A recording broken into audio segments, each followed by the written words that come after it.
In the bleak, oppressive atmosphere of a girl's restroom, a warning sign hung ominously on the door. Inside, water gushed relentlessly from a faucet, the steady drumming a stark counterpoint to the brutal scene unfolding. A girl's head was being forced down into a sink. A hand, calloused and unforgiving, tightened its grip on the girl's hair, yanking her head back up. She was utterly powerless to resist. Gasping for air, she choked and sputtered, her body racked with coughs. This was Man Neem, a 10th grader, caught in a cycle of relentless torment. Her coughs continued, racking her slender frame. Man Neem, a 10th grader, was enduring yet another brutal assault. Exhausted breaths escaped her lips. So useless, a voice sneered. Can't even handle this much? What a pathetic excuse for a lily-white heroine. The hand gripping Man Neem's hair belonged to Ko-hin, a 12th grader and Man Neem's stepsister. The cruel antagonist tightened her hold, her other hand roughly tilting Man Neem's chin upwards. I honestly don't understand why you insist on attending the same school as me, Ko-hin spat. Don't you know how nauseous your face makes me? If you knew what was good for you, you'd have stayed far away. Man Neem's jaw clenched, her lips moving almost imperceptibly as if in agony. Water droplets clung to her cheeks, tracing paths down her skin. No matter how you treat me, she whispered, her voice frail, I will absolutely not leave this school. Ko-hin's jaw tightened in furious disbelief. She shoved Man Neem down hard, so low, yet you put on such a noble act, she snarled. Who are you trying to fool? Grabbing Man Neem's hand, Ko-hin, who had relished stealing the spotlight since childhood, shoved her towards the bathroom sink. Enough stealing, she hissed, her voice dripping with venom. Ko-hin raised a hand, her rage barely contained. Everyone come see her pathetic cries. On a computer screen, lines of comments scrolled by.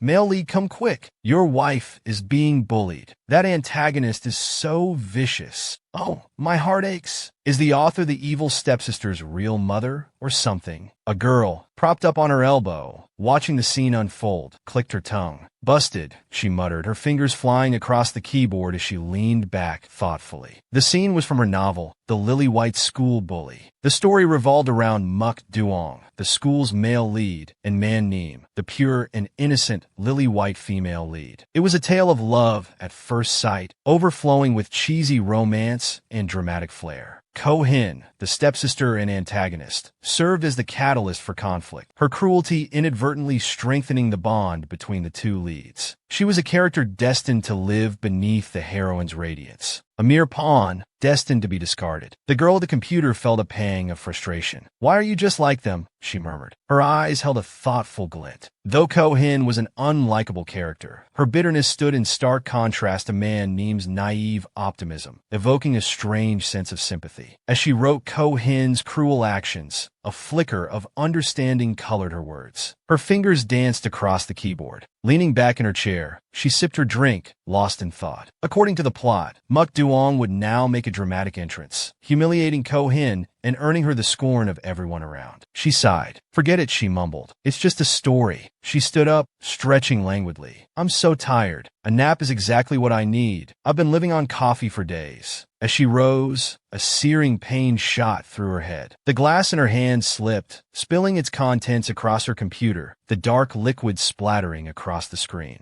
A helpless cry escaped her lips. My computer! Her vision blurred, the world around her fading into darkness. As she fell, she reached out, as if to grasp her precious computer, her unfinished manuscript. But everything in her hand seemed to crumble, the bandages on her wrist loosening and falling away. She found herself in a hazy, empty void.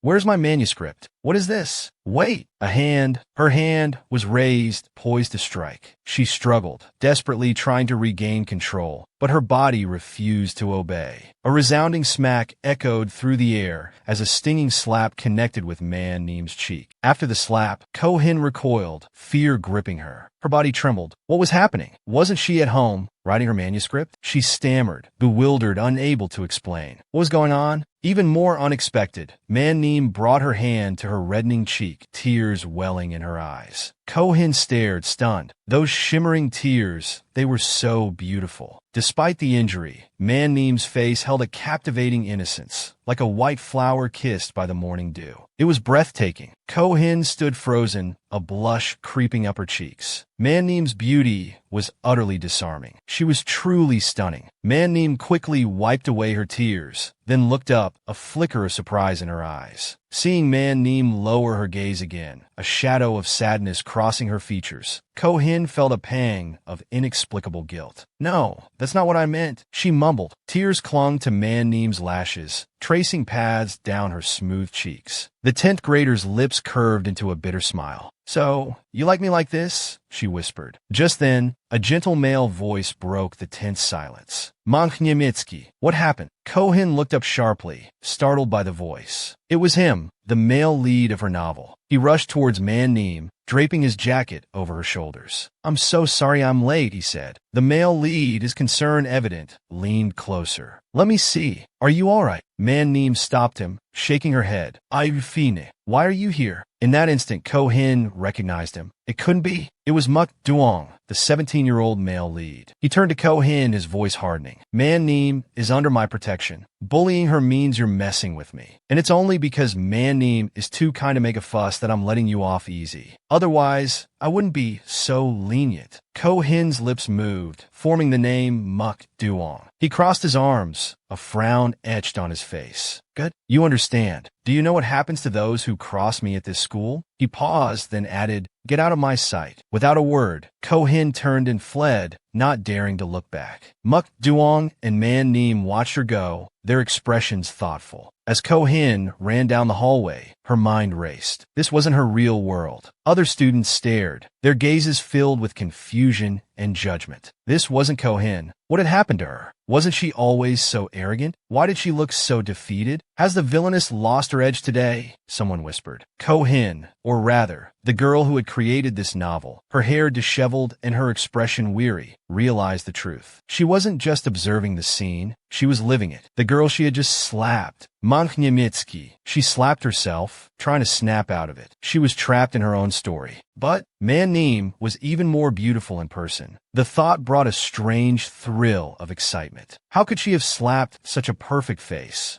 "Idiot," she muttered. As Man-neem walked past, whispers of admiration followed her. "Look at her. She's so cute. And she's with Muk Duong. They're perfect together. I wish I was her friend." In this world, Man-neem was the effortlessly adored female lead, and Ko-hin, the antagonist, the one destined to clash with the heroine, to be hated and ostracized. The novel had an average rating of 6.2, with 1-star reviews complaining, "Get rid of Ko-hin. I'm sick of her evil antics. Let the heroine be happy. Why even have a villainess?" Ko-hin sat down heavily, her face clouded with uncertainty. Even her readers hated her. She had written this story to satisfy their demands, but she still couldn't understand the appeal of a weak, lily-white heroine who could only cry and complain. What was so endearing about that? Man-neem, just stepping inside, startled at the sight of Ko-hin. Man-neem, beautiful and graceful, her hair swaying gently, looked at her with confusion. This made Ko-hin jolt. I said, aside from her face, what's so lovable about her? Ko-hin,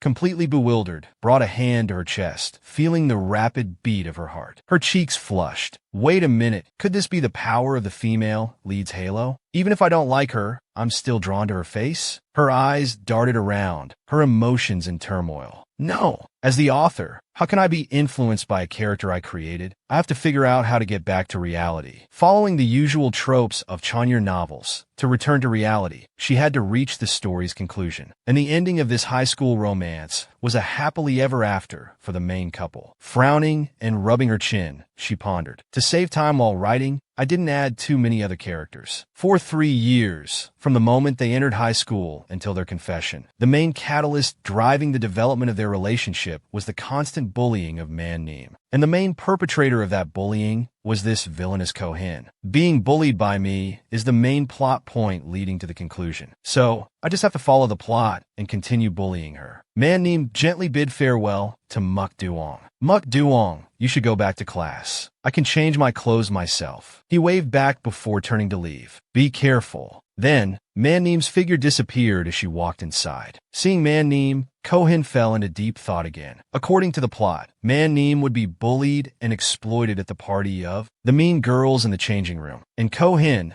still holding a grudge from being lectured by Muk Duong, would also join in. Lost in thought, she walked towards the changing room. Standing before the door, she heard the unpleasant voice of another girl. "Hey, new girl, don't you understand? Don't you know a closed door means someone's inside?" Ko-hin, as if anticipating everything, wasn't surprised. Sure enough, a girl inside shoved Manneem hard against the door. "She's quite cute, isn't she? Why isn't she talking?" Seeing the tears welling up in Manneem's eyes from fear, the others burst into excited laughter. "Go easy on her, huh? You're scaring her. What's the matter? I hate the type of new students who think they're all that." At that moment, Ko-hin kicked the door open with a loud bang. Bursting in, she yelled, "Hey, you guys!" The girls jumped, startled. "Year 12, huh?" The most difficult person to mess with is Ko-hin from year 12. Ko-hin strode in with an aura of cool dominance, radiating an oppressive presence. "How dare you bully my prey?" As she slowly approached, the other girls watched in fear. "That's right, just stick to the plot." Ko-hin calmly leaned against the wall next to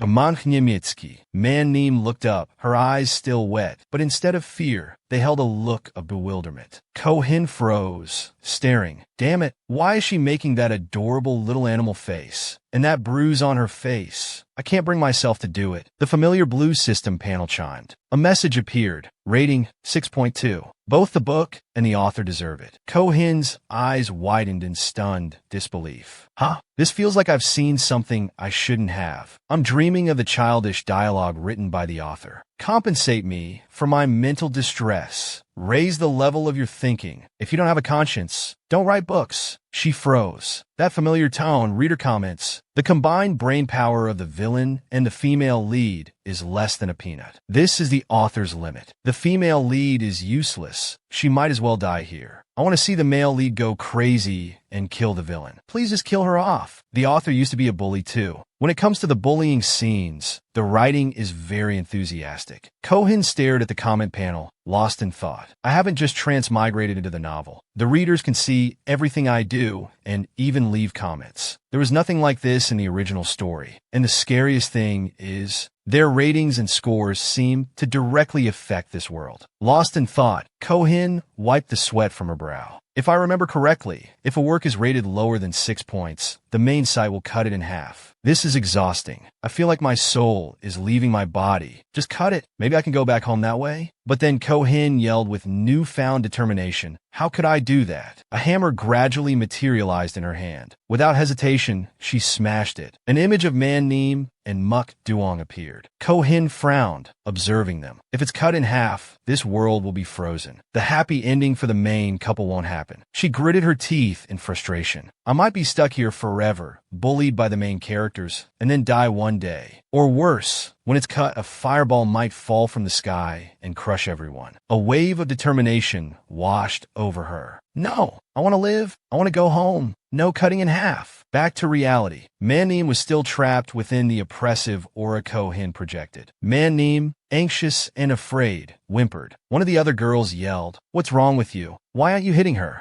Are you going soft?" Ko-hin's hands clenched, trembling. Every time I bullied Manneem before, there was a barrage of bad reviews. If I throw this punch, I'm afraid it'll only make things worse. But if I don't hit her, Manneem won't run away. The scene where she falls onto Muk Duong's bike won't happen. They won't kiss in the rain. Confused by Ko-hin's strange behavior, Manneem softly asked, "Why are you staring at me so seriously today?" Before she could react further, one of the other girls grabbed Ko-hin's shoulder and shouted, "I thought you were so tough. You're just in the way. Get out of here, or I'll hit you too." Manneem quickly intervened. "Don't touch her." She grabbed Ko-hin's tie and pulled her back. Ko-hin, still conflicted, thought, I'm the one who's supposed to be hitting her. Why am I being pulled away? Wait a minute. Suddenly, the two were pressed close together. Comments flooded the panel.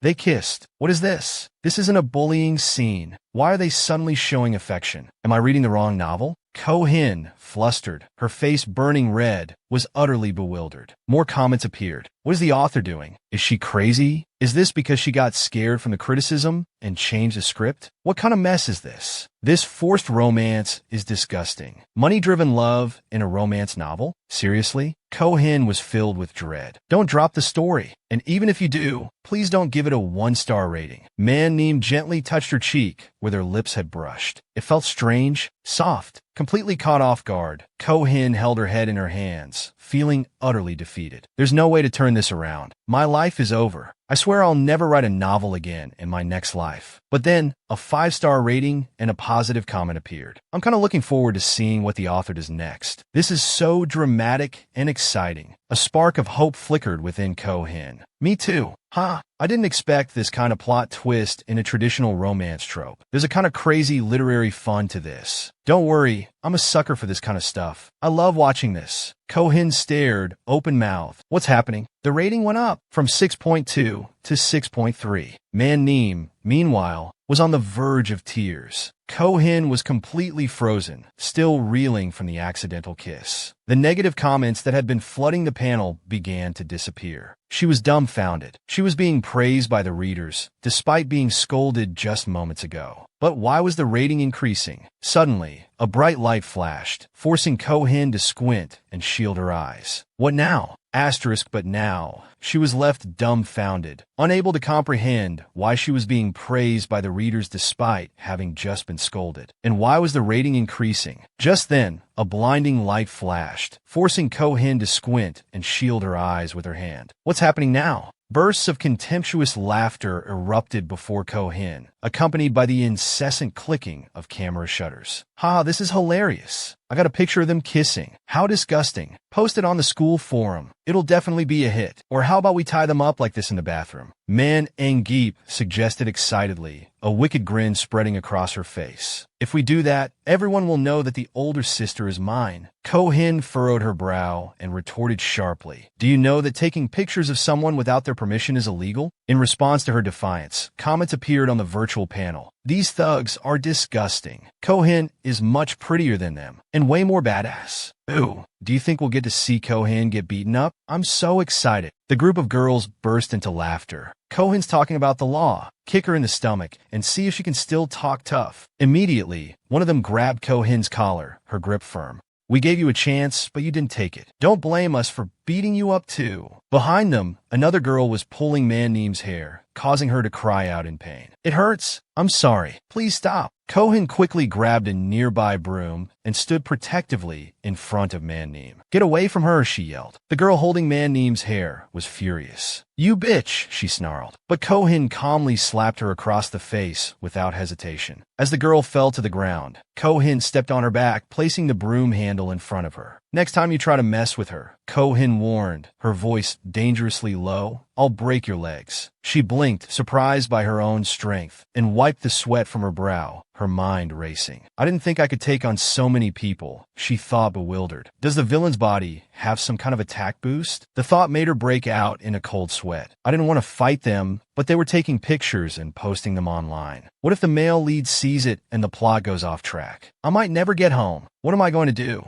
Beside her, Man-neem's cheeks were flushed. She just told them not to mess with me. Ko-hin glanced at Man-neem, completely baffled by her reaction. Why is she still standing here with that expression? Shouldn't she be crying and running away? Man-neem, however, was gazing at her with adoration. She's actually looking at me seriously. Comments flooded the panel. OMG, Ko-hin is so cool. Like, this is my little sister. Only I can bully her. Ko-hin stared blankly at the comments, utterly confused. Then a 1-star rating and a scathing comment caught her eye. That's right, I'm not supposed to be protecting her. Looking at Man-neem's blushing face, Ko-hin hesitated. How can I bully someone with a face like that? She tapped her head in frustration. But if I don't bully her, how will the next part of the plot happen? How am I supposed to get the male lead to come and rescue her? She narrowed her eyes, deep in thought. Maybe I have to. Ko-hin grabbed Man-neem's collar, startling her. Without a word, she ripped Man-neem's jacket off. The sound of running water from a nearby faucet filled the air. Ko-hin frowned, disgusted. How can you call me that? It's sickening. She almost shoved Man-neem's head down, but but stopped herself. I can't bring myself to do that, she thought. It's better to just make her look a little pathetic. Besides, this distance is perfect for admiring her beauty. She gently lifted Man-Neem's chin, her fingers tracing its delicate curve. Man-Neem blushed even deeper. Older sister, she whispered. Ko-hin scowled. You want to fight back? Then scream louder. You're so useless. But contrary to Ko-hin's expectations, Man-Neem began unbuttoning her shirt. Ko-hin froze. Man-Neem looked at her shyly. If older sister wants to look, she murmured, pulling her shirt open to reveal a lacy pink camisole. I'll undress myself for you. At that moment, Man-Neem reached out and took Ko-hin's hand, her voice a seductive whisper. Older sister, she breathed, guiding Ko-hin's hand to her chest with a look of infatuation. Older sister, whatever you want to do to me, I won't refuse. Ko-hin snatched her hand back, her cheeks flushing crimson. This is completely different from what I was expecting. She'd intended to bully Man-Neem, but, turning abruptly, Ko-hin fled without looking back, leaving Man-Neem calling weakly after her. Older sister. Man-Neem's eyes drooped. She hates me that much? She wondered sadly. Lost in thought, she suddenly heard a harsh voice. Hey, you into the sink? There's a student hiding there, filming everything, the voice snarled, laced with annoyance and curses. Without hesitation, Man-Neem stepped on the hand holding the phone. Slowly, she picked it up. Excuse me, she said calmly. Opening the video of the accidental kiss between herself and Ko-hin, she sent it to her own account. A look of excitement spread across her face as she watched it. I like this video, she murmured. Can I keep it? Your blushing face is so cute, she whispered, then abruptly switched off the phone. Her hand loosened, letting the phone slip from her grasp and clatter into the sink, where the water continued to run. The scene shifted to Ko-hin, leaning heavily against a wall, her arms wrapped around herself, her expression desolate. She fled, her mind in turmoil. The memory of Man-Neem's seductive gesture sent shivers down her spine. What am I going to do? That image, she's so adorable and seductive at the same time. What should I do? She touched her lips, her cheeks burning. I was so busy running away that I forgot to push the plot forward. If the male and female leads don't kiss in the rain tonight, it'll be a disaster. A cascade of negative thoughts flooded her mind. If they don't kiss, Muk Duong won't take Man-Neem home. If Man-Neem doesn't go to Muk Duong's house, Ko-ra won't discover Man-Neem's value. That's a crucial step in the plot. It leads to the hotel scene with the male lead, and later, her near marriage to that horrible old man. Everything will be ruined. Ko-hin paced frantically. It's about to rain. I need to find a way to get them both here. Suddenly, an idea struck her. I got it. Grabbing her phone, she typed furiously. Posting anonymously on the school forum, she created a fake confession, claiming to want to meet Man-Neem under a specific tree, despite knowing she had a boyfriend. Perfect. Time to go fishing.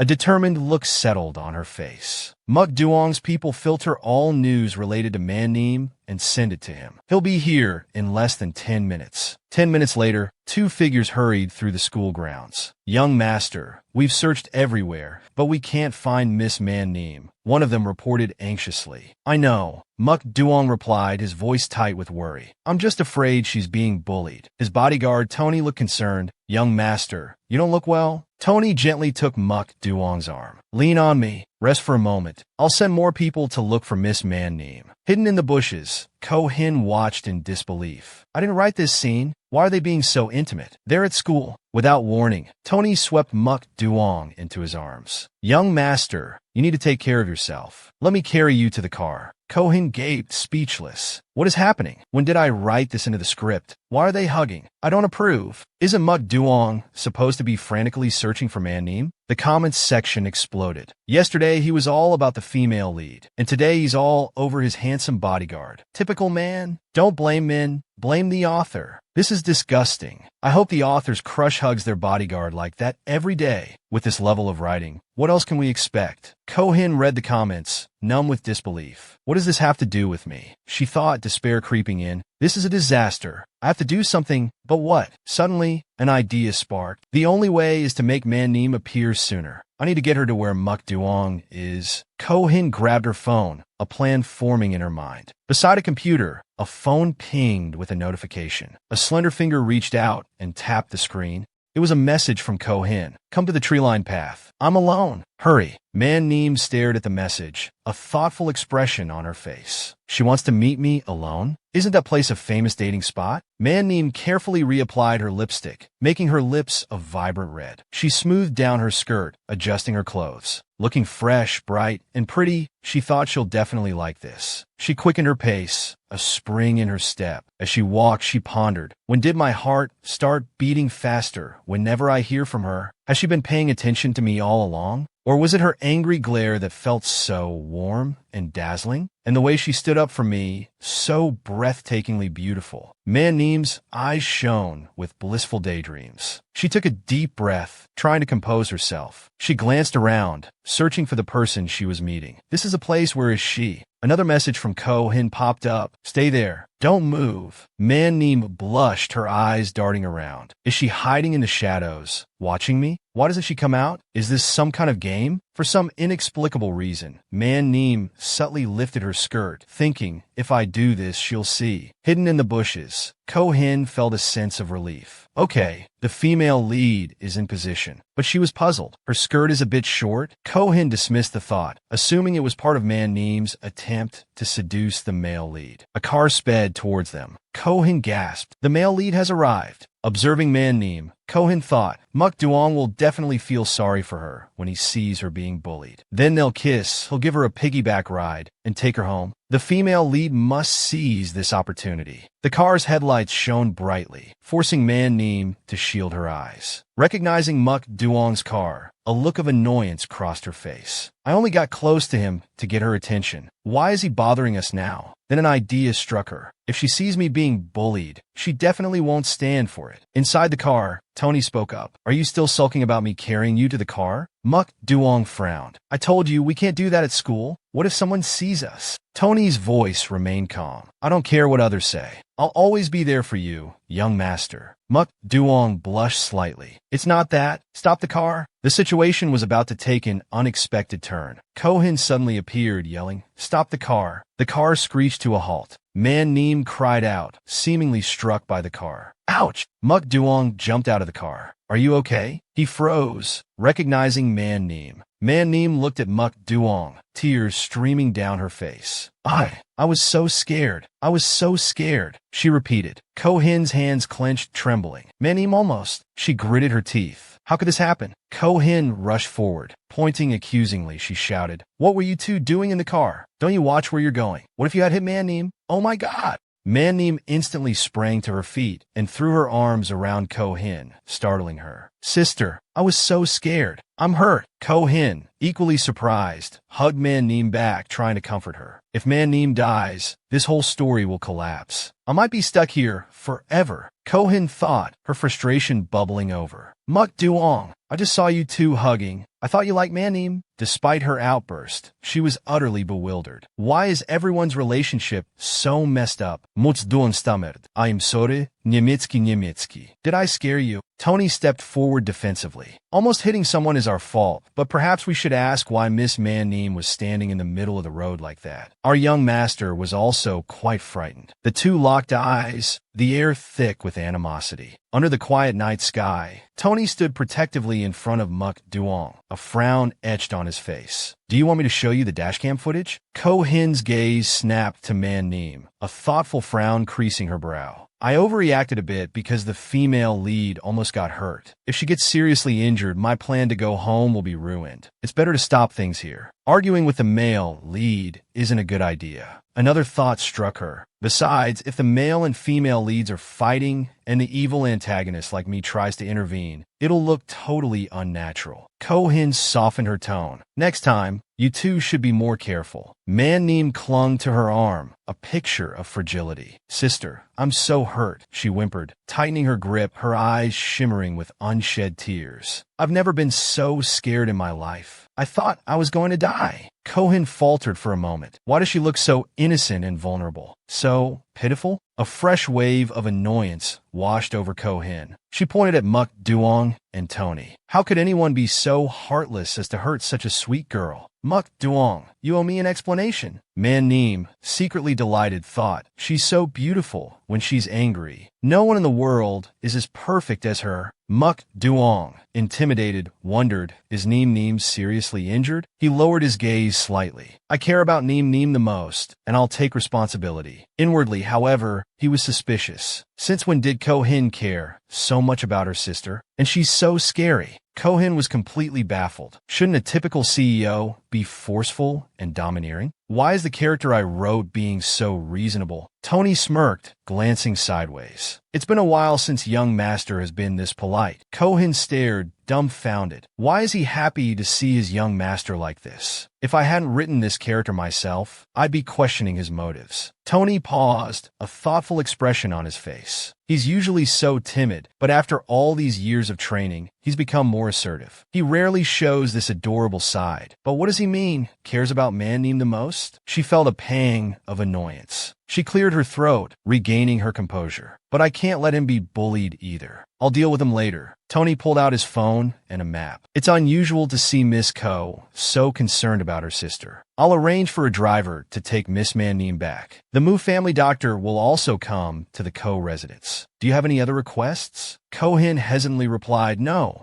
Internally, she was filled with questions. How on earth did I write this character? He acts more like a bodyguard than the CEO. Man Neem, on the other hand, was delighted. Before, I didn't notice, but could Tony be into Muk Duong? She smirked, a knowing glint in her eyes. Then, Man Neem wrapped her arms around Ko-hin's waist. Pressing her face against Ko-hin's back, she pleaded, I can't walk. Carry me, sister. Faced with this blatant display of affection, Ko-hin couldn't take it anymore. Forget the character settings and the plot. I'll deal with it tomorrow. My poor sister is hurt. The night sky loomed dark above them. Ko-hin gently touched Man Neem's supposed injury. Ouch! Manhwa whimpered, effekte na svet tone. Sister, could you help me bathe and then apply the medicine? Ko-hin froze, utterly shocked. Help you bathe? Man Neem, feigning innocence, lowered her head slightly. Just help adjust the water temperature for me. Like this. Wouldn't that be too much trouble for you, sister? She asked demurely. Ko-hin's mind flashed back to the earlier image of Man Neem's near vulnerability. Just seeing that was almost too much to bear. She shook her head vigorously, trying to banish the thought. Noticing Ko-hin's stunned silence, Man Neem inquired, Sister, what's wrong? Ko-hin, averting her gaze, coughed lightly. Nothing.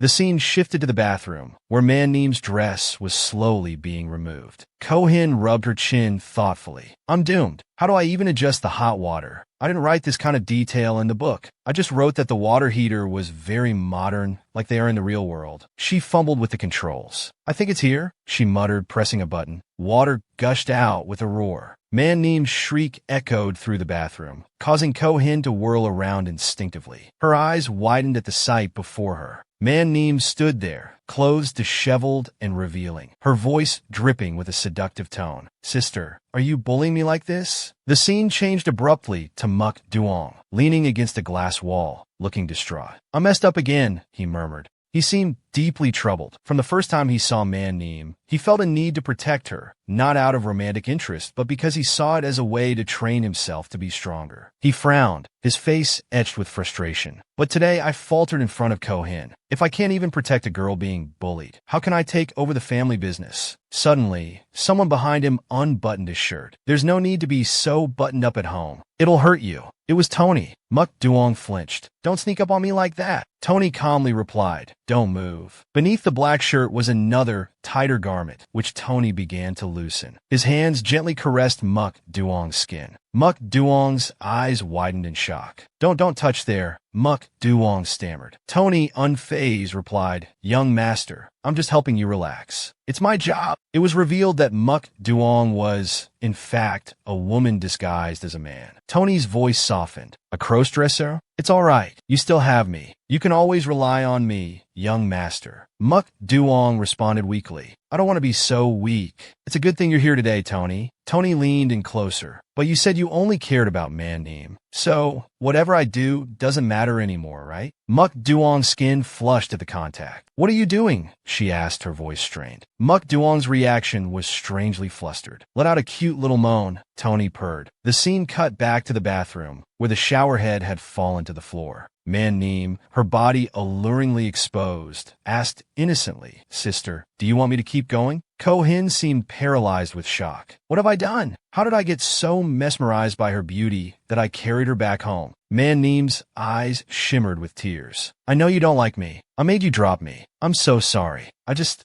couldn't stand up. I won't bother you anymore." Ko-Hin quickly covered her mouth as if to stifle a gasp. Her skin is so white, and those curves, damn it, I want to touch her. Am I a pervert? The system's comment section lit up with one-star reviews. I don't understand what kind of character setup this author is writing. I feel like even the author doesn't understand. Another one-star review popped up. Ko-Hin felt her heart sink. "I knew it. I knew I'd get slammed. I let my attraction cloud my judgment." She bit her nails deep in thought. What do I do? How do I fix this? It took so much effort to get a 6.0 rating. According to Ko-Hin's own character setup, she was supposed to help Man-Neem in this situation. I can't deviate from the character settings anymore. Ko-Hin's eyes drooped. Besides, the evening party scene is coming up soon. I have to make sure the female lead appears with injuries. The male lead will be heartbroken for the female lead and take her straight back to his house. That will probably make up for today's accident. Having thought this through, Ko-Hin complimented herself. "I'm such a genius." Then she picked up the shower head from the floor. Now was the perfect opportunity. Man-Neem, noticing Ko-Hin slowly approaching, let out a weak, "Sister." Ko-Hin swiftly used her foot to press against Man-Neem's stomach. "What's with the shirt? Why take it all off?" Man-Neem then knelt down, her head bowed as if her foot were gently touching Ko-Hin's stomach. Ko-Hin frowned, playing her villainous role perfectly. Our little game isn't over yet. Internally, she reassured herself. There's absolutely no personal desire here. I'm just pushing the plot forward. A moment later, Man-Neem whimpered dramatically, "Sister. Sister, I'm sorry. It hurts. Sobi. Ko-Hin remained unmoved. "Who told you to use your hands to block?" "Well then, 10 more times." Man-Neem looked up, her eyes glistening with adorable, feigned tears. This made Ko-Hin pause. "This is too much. She's way too cute. But I need to leave some marks for the party later." Ko-Hin roughly grabbed Man-Neem by the neck, pulling her closer. This is the secret to female leads in tragic novels. The more pitiful they are, the better. Being protected by the male lead will make them recover. Man-Neem weakly pleaded, "Sister, I was wrong." Ko-Hin glanced sideways, noticing an unexpected reward. A barrage of 5-star reviews flooded the comment section. "This is what I get to see. I don't usually like this kind of story, but I'm suddenly hooked. I get it now." Ko-Hin has a sadistic streak. Every time she goes crazy, it's out of jealousy. Finally, she's imprisoned Man-Neem out of love. Wow, that's a long comment. I love it when the author understands the female lead and antagonist. The rating is going up. Ko-Hin realized this with satisfaction. Riding this wave of momentum, Ko-Hin decided to continue her act. "Now I can do as I please." She immediately shoved Man-Neem down. "Who told you to talk? Are you brain dead?" After only a few steps, Ko-Hin stumbled. She instinctively cried out, falling on top of Man-Neem. They both landed in the bathtub full of water. Ko-Hin, having lost her breath, coughed uncontrollably. Man-Neem quickly embraced her. "Sister, are you okay? Did you swallow any water? Are you hurt?" Secretly, she was ecstatic. "She's in my arms. She's so soft. I have to take this chance to touch her more. What if she finds out I'm faking? But I want to touch her more." Ko-Hin, flustered and disoriented, coughed out, "Wait, stop. Where are your hands going?" Man-Neem, completely ignoring her, reveled in the sensation. "I'm just praising myself a little. It'll be fine." Ko-Hin struggled to suppress her reaction. "I was just mesmerized earlier. Why is this so frustrating now?" Her hands? She couldn't even speak properly, overwhelmed by this unexpected attraction. Man-Neem praised herself internally. Her expression is so cute. Ko-Hin's lips trembled. I told you to stop." She abruptly slapped Man-Neem across the face. Then, she grabbed a towel, stood up, wrapped it around herself, and scoffed before walking away. Man-Neem sighed. "I couldn't help it," and scared her away. She lay in the tub, crossing her legs and sighing again. She even took the only towel. Suddenly, the door opened. Ko-Hin tossed another towel inside, which landed directly on Man-Neem's head.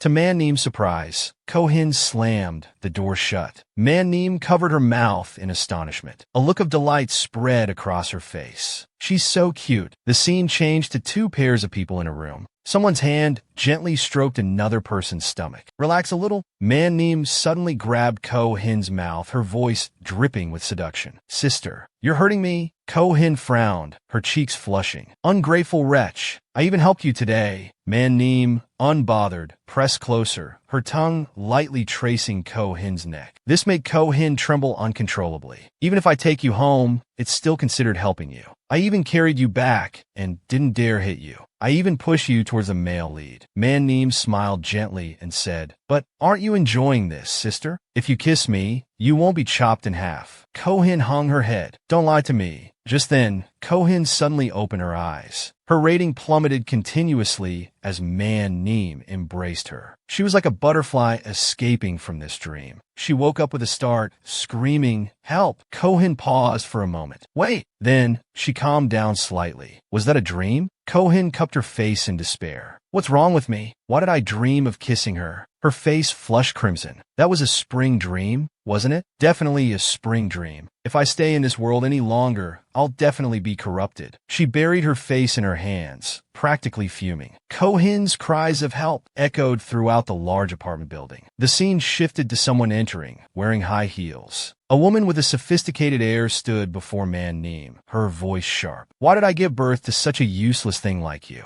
If I were you, I would have given Muk Duong a child already. This was Man-Yin-Su, Man-Neem's mother. Man-Neem stood up and quickly put her clothes back on. Mom, keep your voice down. Man-Yin-Su sat down regally. I've heard all about it. That young master was going to take you home. Such a good opportunity. She pointed towards Ko-Hin's room. It's that damn bitch over there who ruined your chance to marry into wealth. Did she want to seduce your man? Don't you know how to be more cautious? Man-Neem calmly replied, Mom, don't talk about sister like that. She wouldn't. Before she could finish, Man-Yin-Su slapped her across the face. Have you forgotten who you are after eating the Ko family's food for a few days? Do you know how much I've suffered for you? Man-Neem remained silent. Man-Yin-Su continued to rant. If it weren't for you, I wouldn't have just married into the Ko family. Do you want your mother to be poor all her life like you? Man-Neem reached out and took her mother's hand. Sooner or later, she will be your competitor. No matter what dirty tricks you have to use, find someone to get rid of her. The longer she lives, the more harmful she is to you.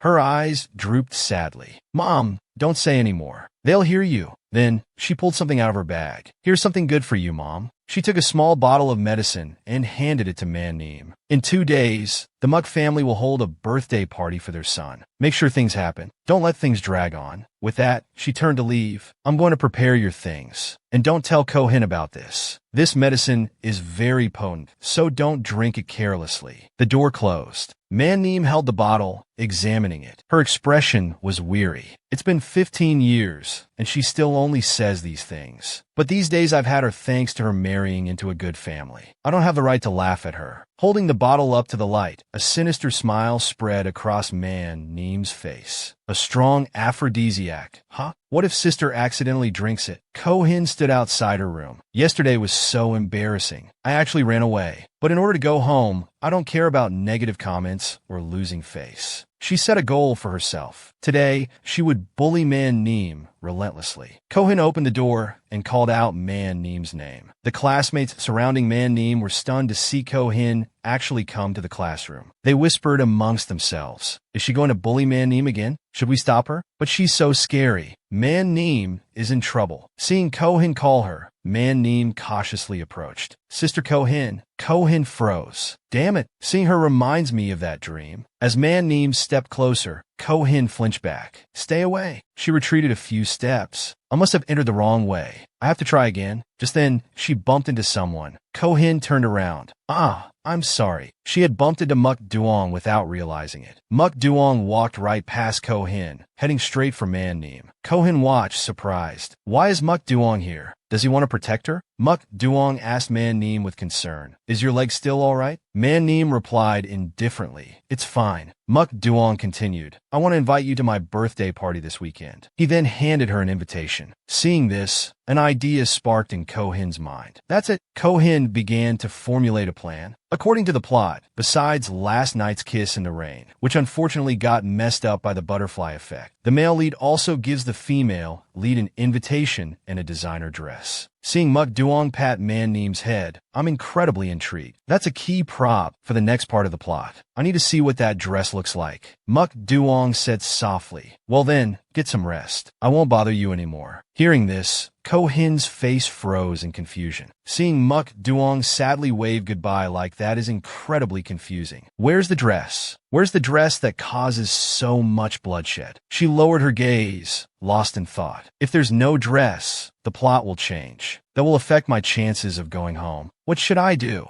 I must get that dress. Seeing Muk Duong leave, Ko Hin launched into her act. Looking at her pathetic appearance, she'll probably just wear her uniform to the party. How embarrassing. She deliberately spoke loudly, as if for Muk Duong to hear. Does she even deserve to step foot inside the Muk family's home? Don't make me laugh. I don't even know. Her makeup is atrocious. The reader's comments popped up. How can the author use such language? Did she graduate from elementary school? 25 chapters in, and even my dog has evolved. The author's brain is still the same. I'm embarrassed. 1 star. Is she trying to assert her existence in front of the male lead or something? Nauseating. Ko Hin read these comments and cried internally. Who do you think I'm doing this for? For who? Muk Duong turned around.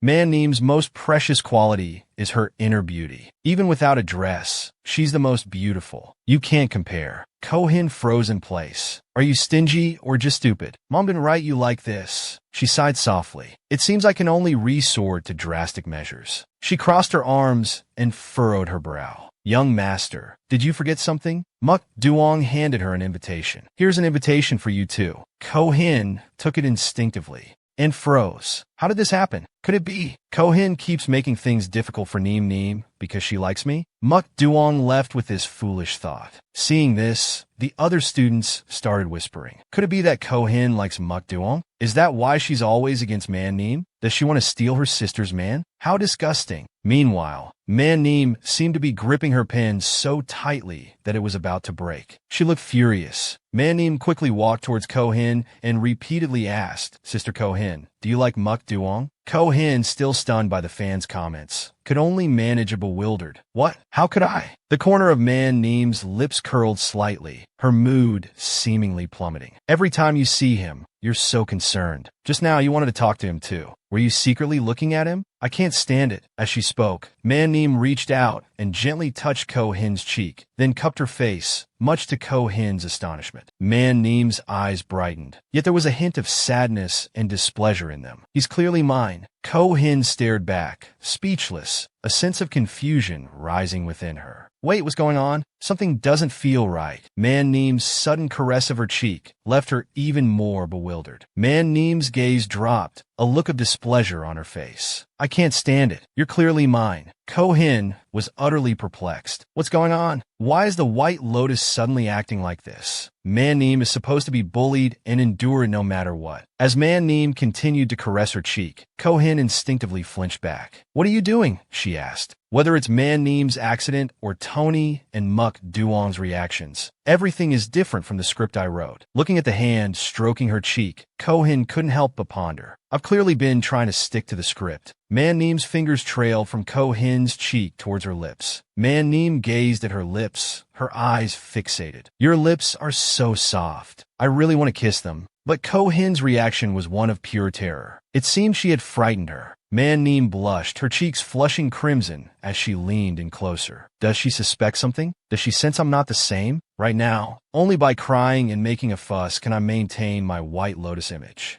But as their lips brushed lightly, their breaths mingled, and they became more aware of each other. Why is her attention always on Muk Duong? Why does she only care about other people? She should just focus on bullying me. That's enough. Man Neem parted her lips slightly. I have to warn those stray dogs. She's mine. Her arms tightened around Ko Hin, pulling her closer. Then, she bit down on Ko Hin's neck. The sudden pain made Ko Hin cry out, Man Neem! Ko Hin shoved Man Neem away and slapped her hard across the face. Mank Nyemitski gasped. You're crazy. Ko Hin froze, suddenly realizing what she'd done. I'm dead. I was too hasty just now, and I hit her too hard. What if she does something extreme now? Just then, a few tears fell from Man-Neem's eyes and landed on her feet. Man-Neem clutched her cheek, tears welling up. I'm sorry, sister. I was just agitated for a moment. I didn't mean to bite you. Ko-hin stared at her, completely bewildered. Man-Neem had never fought back in the original story. What was that just now? And that oppressive feeling, it made my legs weak. How could Man-Neem do that to me? I never wrote that. More importantly, the system notification popped up, successfully gained reader reward points. Congratulations on gaining 7 points. System quest unlocked. Please click. I've been wrong for so long, but the female lead fighting back just once feels so refreshing. Am I a stupid author? I suddenly feel like the female lead isn't a white lotus, but a black lotus. She's suddenly so interesting. I like it. Support the female lead. Keep biting that idiot. The reader's comments continued to flood the screen. Ko-hin couldn't understand. The reason was simply that Man-Neem had bitten her. The reader's tastes are too strong. Did I really get bitten by her just to gain points? The plot is about to collapse. Looking at Man-Neem, who now resembled a tearful, pitiful rabbit, Ko-hin thought, could it be, like the reader said, that Man-Neem only bit me because her boyfriend was about to be stolen? Man-Neem quickly rummaged through her bag. Sister, let me bandage it for you.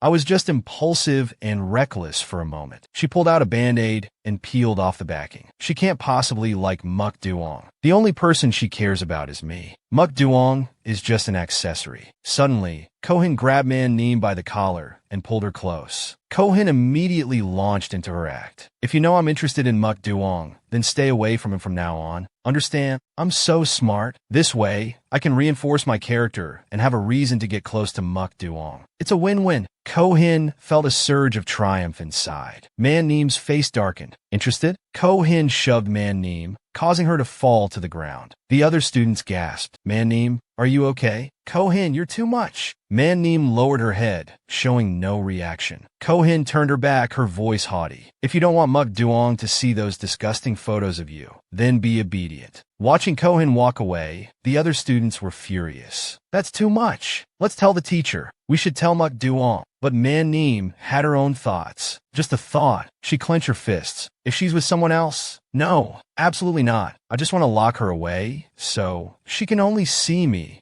A while later in the school grounds, Ko-hin touched the bite mark on her neck, feeling uneasy. Why are the White Lotus's teeth so sharp? It hurts so much. Passing students noticed and started whispering. Look at that girl's neck. Could it be a love bite? It looks like she was bitten. Ko-hin overheard them and felt annoyed. Why are these people so nosy? But this wound really does look like a mark. Ko-hin glared angrily. The other students, catching Ko-hin's icy glare, quickly scurried away in fear. Ko-hin pondered this strange situation again. Why is it that, even though I'm the one who transmigrated into this story, so many things are going wrong? I'm trying my best to fix the plot, but it feels like the more I patch it up, the more holes appear. Man-Neem, Muk Duong, although I know what they'll face, their reactions are completely different from what I envisioned. As the author, I feel like I'm losing control. What will happen next? Just then, a beep-beep sound rang out. System notification, new mission available. Ko-hin was surprised. System prompt. According to the rules, within 24 hours, Man-Neem must be naked outdoors. If not, a penalty will be enforced. Penalty: 7 misfortunes. Ko-hin stared blankly, clutching her head in her hands. What the hell is this nonsense? In a dark alleyway, under the pouring rain, a group of female students were doing something shady. Pull down her skirt. Cover her up. What's the point of this? Please, I beg you. Man-Neem was being bullied. They ripped at her clothes. Don't do this. The bullies laughed cruelly. This little missy is really something else. Just a little tug, and her clothes are already ripped. Ko-hin held a video camera, silently observing. The camera captured Man-Neem's pitiful state as she was being harassed. Let her go home, huh? Tomorrow there will surely be news of a naked disgrace. Should we call some people to watch? Man-Neem clutched herself, sobbing and pleading. Please don't go. Please, sister. Under the downpour, Man-Neem lay there, reaching out towards Ko-hin, who stood watching impassively. Ko-hin spoke coldly. What are you doing here? You begged me to let them go. Now you have what you wanted, don't you? She stomped hard on Man-Neem's hand. Let go. You're dead. Ko-hin placed a book over her face and leaned back. If we're talking about nudity at this hour, I can only think of this scenario. She twirled a pen in her hand, clutching her head. In the original script, Man-Neem accidentally provoked some delinquents. In her despair, Ko-hin happened to pass by, and ended up being robbed. The idea was for her to walk home alone, which makes sense. Then she meets the male lead, and they have an argument. Ko-hin finished her thought process, a wave of frustration washing over her. Ugh, how can I make this happen? Do I have to go meet those delinquents myself? Suddenly, Ko-hin glanced at the time. There are still more than 19 hours left. She quickly opened the system. This mission is crucial. Abandoning it could affect the plot. The person undertaking the mission bears all consequences. Ko-hin swallowed her anger. They're even threatening me. Don't they think I know this part? I wrote it. How am I supposed to do this? Chewing on her pen, Ko-hin thought hard. The previous chapter has no bearing on the plot whatsoever. To get Man-neem naked outdoors, there has to be some kind of unexpected incident. Her clothes catching fire? Clothes getting stuck with glue? What if she gets hurt? She sighed, then suddenly exclaimed,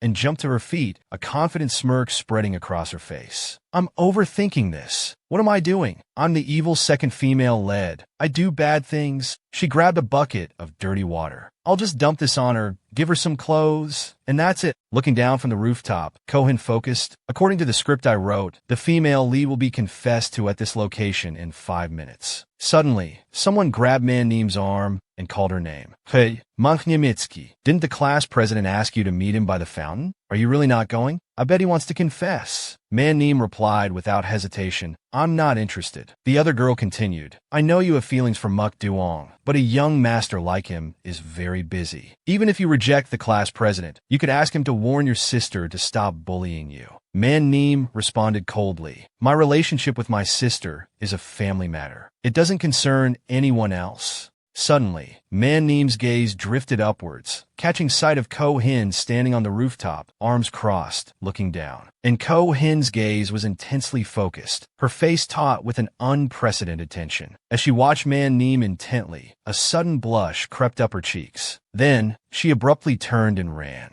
I still have something to do, I'll go ahead, she called out. The other female student watched her in confusion. Hey, where are you going, Man-neem? Man-neem quickly ran off. My sister is waiting for me. As she ran, her face brightened, a smile playing on her lips. She must be furious about the bite. But even if she has feelings for Muk Duong, so what? I'm still the one she cares about most. Just then, Ko-hin happened to glance over. Man-neem skipped along, brimming with joy. I'll make her realize that Muk Duong doesn't even compare. Only my destiny is intertwined with hers. This was the image she conjured as she imagined embracing Ko-hin. Sister, the only person you can rely on is me. Her feet danced along the path, light as a child's. Then, Man-neem stopped and looked up, calling out innocently, Sister. Suddenly, someone shoved her aside. Man-neem, watch out. A bucket of water poured down from above, but 2 male students had managed to push her out of the way just in time. Man-neem turned towards the class president. He looked up and angrily yelled, Man-neem, starting today, I'm the one protecting you.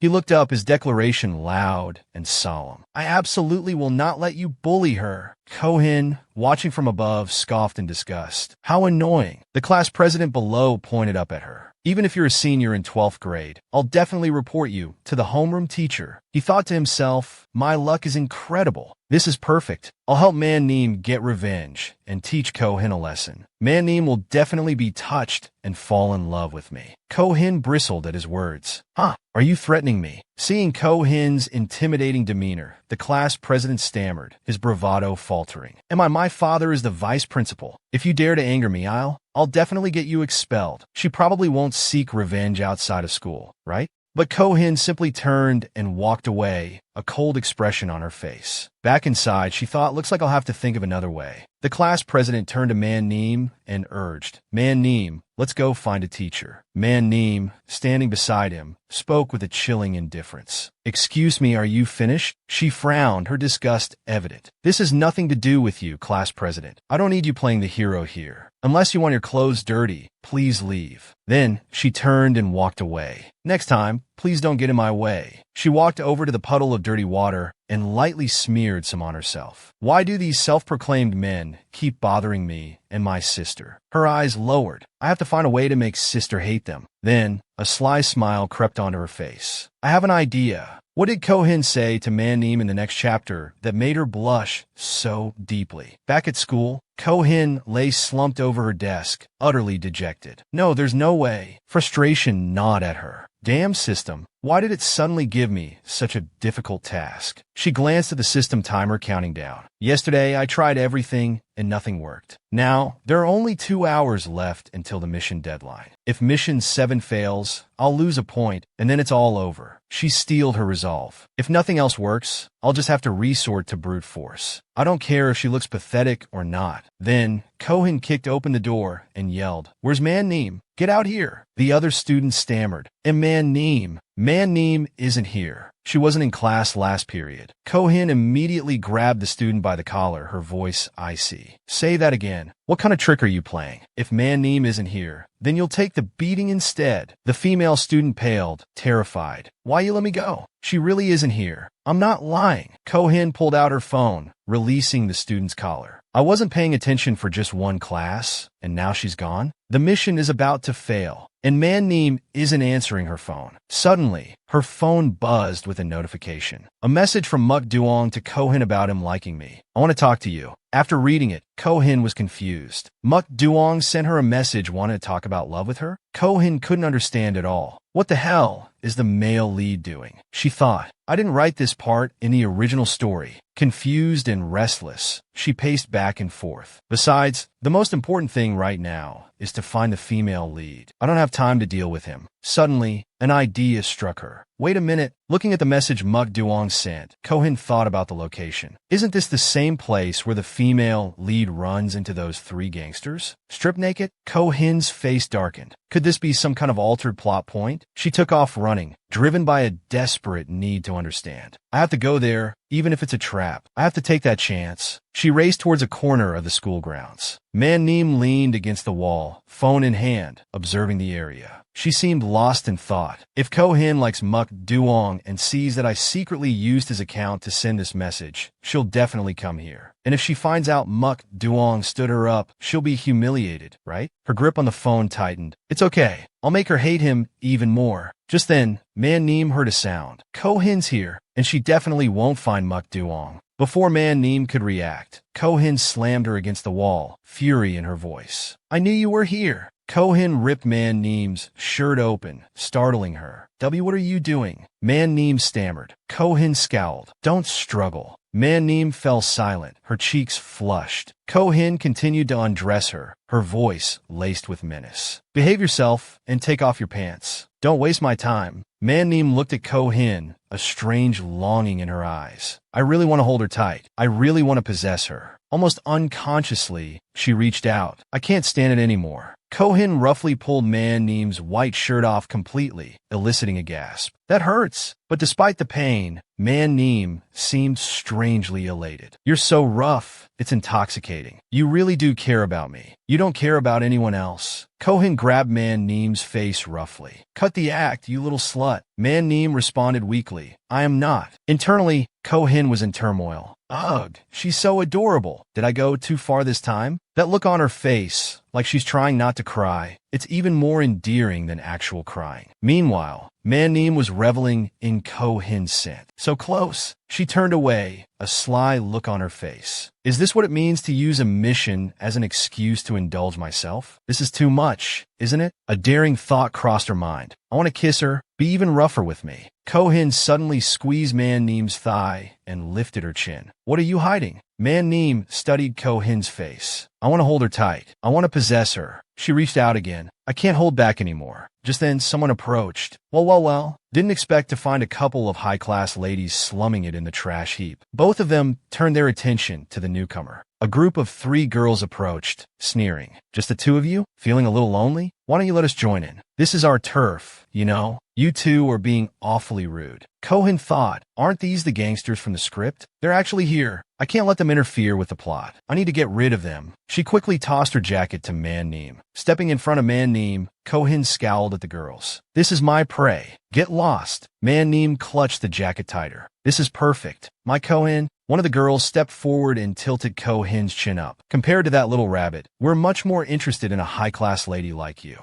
Kohin couldn't understand why all three of them immediately surrounded her, eager to see the haughty young miss humiliated, stripped bare, pressed against the wall, unable to even cry loudly. Take her skirt off first. I want to smack her ass. I bet a high-class lady like her has never been touched before. Huh. Kohin was forced against the wall, unable to fight back. What the hell? Me, the arrogant antagonist, being bullied by a bunch of nobodies? Are you kidding me? And the female lead is right there. Why can't I fight back? How are they so strong? Manneem's just watching, probably enjoying my downfall. Damn it, this isn't how my script was supposed to go. Kohin yelled, "How dare you touch me? You won't get away with this. Get away from me." Just then, a hand holding a brick slammed it against the head of one of the girls. Manneem, frowning fiercely, roared, "Get your filthy hands off her. Nobody touches my sister." Manneem's gaze wasn't innocent. It was terrifying. "She's mine." Gratitude welled up in Kohin. "My little bunny is actually protecting me. This is touching." Sniff, sniff. Daughters are truly their mother's little cotton jackets. Although, that look is kind of freaking me out. The other two girls were furious. "You little brat, what did you do to our leader? You're looking for a death wish." Kohin swiftly kicked one of the girls in the back, sending her sprawling. She stepped on their backs, her voice dripping with disdain. "Get lost." Beside her, Manneem was thrilled. "So cool. I wonder if she'll keep going?" Just then, a system notification sounded. Mission 7 failed. Manneem did not appear naked outdoors within the mission time frame. Host confirms penalty. Kohin froze. What? How could it? Her eyes widened in realization. "It's because I gave her my jacket." Kohin clutched her head. "I won't be swayed by her again." "Damn it." Staring at Manneem, she fumed. "It's all because of me." Penalty countdown initiated. 12 hours remaining. Kohin rubbed her chin, scrutinizing the system panel. The penalty has already started. What could it be? There's a time limit, so it probably won't be point deductions. Maybe it's a plot twist? She checked herself over. "I don't feel anything different, though something feels off." "What is it?" Manneem looked at her, bewildered. "Sister?" Annoyed. Kohin snapped. "Are you planning on wearing that all day? I told you I'd strip you naked today. Are you waiting for me to find some chains and drag you?" Manneem began to undress. "Too bad you suddenly remembered," she said innocently. "Here you go, sister." Just then her eyes landed on something. She pulled out a strange object. "What's this?" Kohin's eyes widened. That's not. Her face paled. In Manneem's hand was a vibrator. Kohin stammered, "That's I.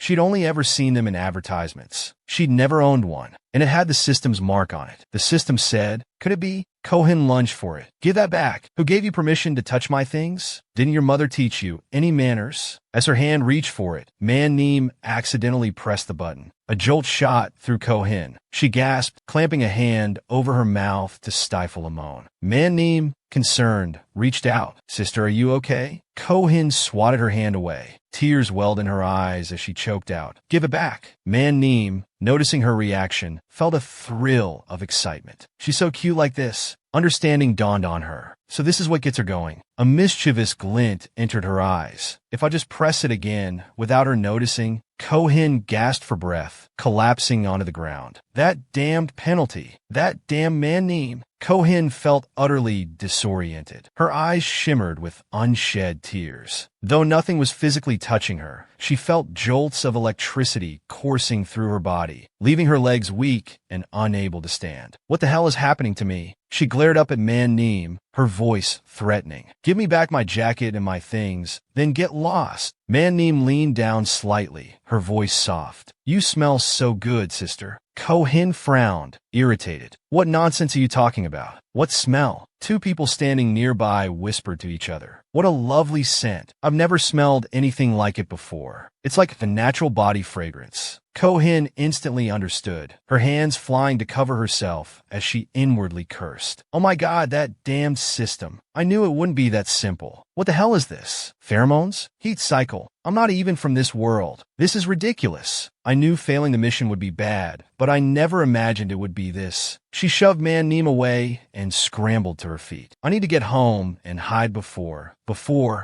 fleeing." She turned back and yelled, "Just you wait. I'll get you back for this." And with that, she quickly disappeared, leaving Manneem watching her go. Manneem clutched Kohin's jacket, bringing it to her nose and inhaling deeply. "Sister, if you don't keep your promise, I'll come find you tonight." Manneem pulled out her phone, quickly snapping a picture of the vibrator and searching for it online. Could it be? Does she carry this around with her everywhere? No way, that can't be right. A mischievous smile crept onto her face, but it was in her pocket. The thought of others touching her, even those girls she slapped, it makes me. Meanwhile, back at the high-rise apartment, uncomfortable sounds echoed. Ko-hin, bundled in her blankets, groaned. Where is that damn thing? If I get my hands on it. She glanced at the system panel, the penalty countdown ticking down. Over 4 hours left, and that electric shock feeling from earlier, it's still there, just less intense. Maybe because it's further away? Pulling the covers tighter, Ko-hin writhed in discomfort. Damn it, this kind of punishment. Does this system have no shame? She slowly sat up and got out of bed. For more hours. I should take a bath before Man-neem gets back. Ko-hin carefully stepped into the waiting tub. Earlier, lying in the tub, she'd gasped, thinking, if I just fall asleep, this will all be over. But now, outside the bathroom, Man-neem's shadow lurked. A daring thought crossed her mind. If I press it, I can see her adorable reactions in the bath. The image of Ko-hin experiencing that pleasure, unable to contain herself, and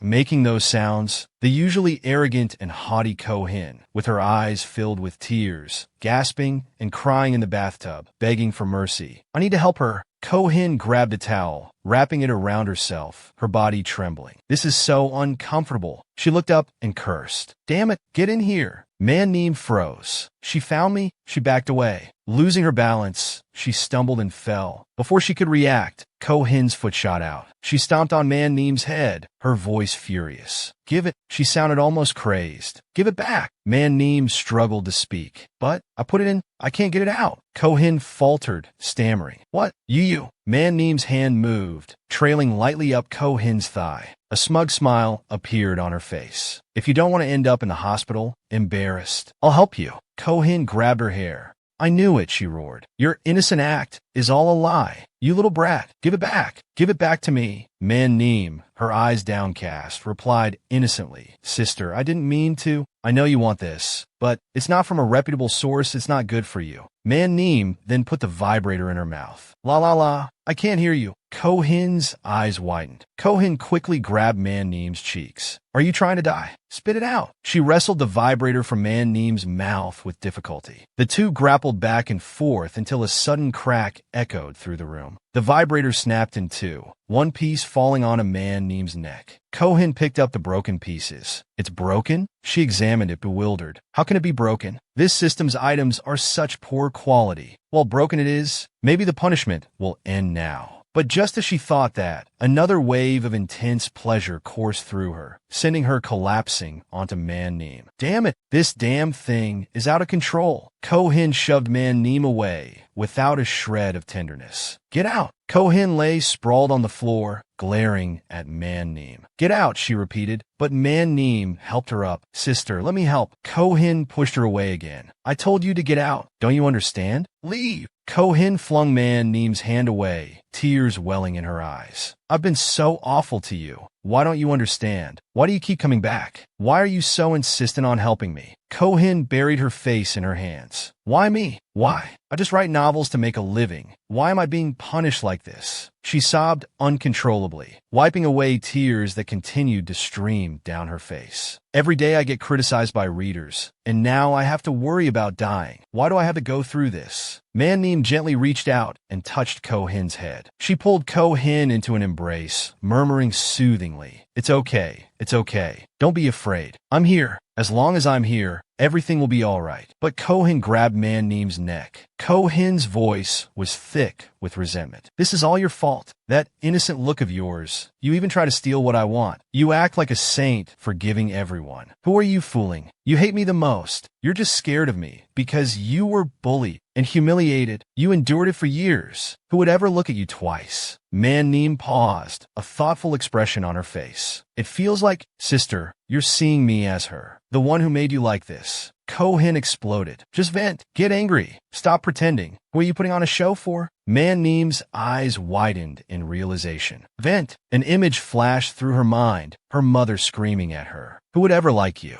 Look at you. You're nothing but bad luck. Why did I even give birth to such a useless child? I'll hit you. So what if I carve up your face? You will smile. You have to smile, so people think you're obedient and well-behaved. Ko-hin pushed her away, still furious. I can't stand your pitiful act. I hate being looked at by you. I hate your smile. Get out. Get out now. Man-Neem calmly stood up. She leaned down and gently kissed Ko-hin on the lips, leaving her stunned. Ko-hin shoved her away. Are you crazy? Manhwa blinked innocently. Didn't you tell me to vent? Are you scared now? Ko-hin stared at her, speechless. Man-Neem gently embraced her. It's okay. Don't be scared. We'll be okay. I'm here with you. Ko-hin thought, at least she didn't take advantage of me while I was vulnerable. Maybe being a saint isn't so bad after all. She's quite gentle. Man-Neem's eyes sparkled with a mischievous glint. Do you want me to help you take it out? I'll be gentle. Man-Neem was immediately thrown out of the room. She didn't try to come back in. The next morning, Man-Neem arrived at school with a bandage on her face. The other students whispered amongst themselves, "Oh my God, that looks serious. It must have been her sister again. Ko-hin is so cruel. Why does she bully her like that?" Ko-hin hid behind a nearby telephone pole, her face pale with fear. They're talking nonsense. I'm the powerless one here. She puffed out her cheeks. I'm never going to get along with that stupid system. Just then, a car pulled up, distracting her. Muk Duong stepped out, looking arrogant. Ko-hin, he said, can I talk to you? Reader comments flashed across the report. A little author's note. Do you even remember what brand of eyeshadow you used? If you don't want to write this book, you can change it. You can also change your brain. Report this garbage. No thanks. So nauseating. My eyes are full of flies. I've already reported this trashy novel to the abuse center. Here's the link so the author can reflect. Go home, Ko-hin. Ko-hin leaned against the wall, her face pale. It's all an illusion. There's no need to open that damn system. I can already imagine what they're berating me for. I can't live in this wretched world anymore. I'm done. Ko-hin's mind was a chaotic mess of emotions. How can I erase the memory of yesterday? I'm the powerless one. I'm the one who was bullied. She slumped to the ground. Just then, someone gently tapped her shoulder. Ko-hin, right? I want to talk to you. Ko-hin turned, bewildered. Huh, it was Muk Duong. He replied, about Man-Neem. Don't mention that name, she snapped, looking even more disheveled than before. Her eyes were puffy and dark-circled from crying all night, her lips swollen and cracked. I hate that he can see the bite marks. She turned away, embarrassed. Muk Duong froze. Who said she had a crush on me? She looks really impatient. Is she gonna hit me? He spoke seriously. Let's find a quiet place to talk if you're willing. Ko-hin plucked a leaf and stuck it in her mouth, leaning against a telephone pole with an air of arrogance. Speak quickly, she demanded. Muk Duong responded. You've bullied Man-Neem repeatedly. I've only refrained from taking action because of her pleas. Ko-hin was stunned. I wrote this scene, didn't I? Or maybe not. It's not very interesting when the male lead is oblivious to the female lead's suffering.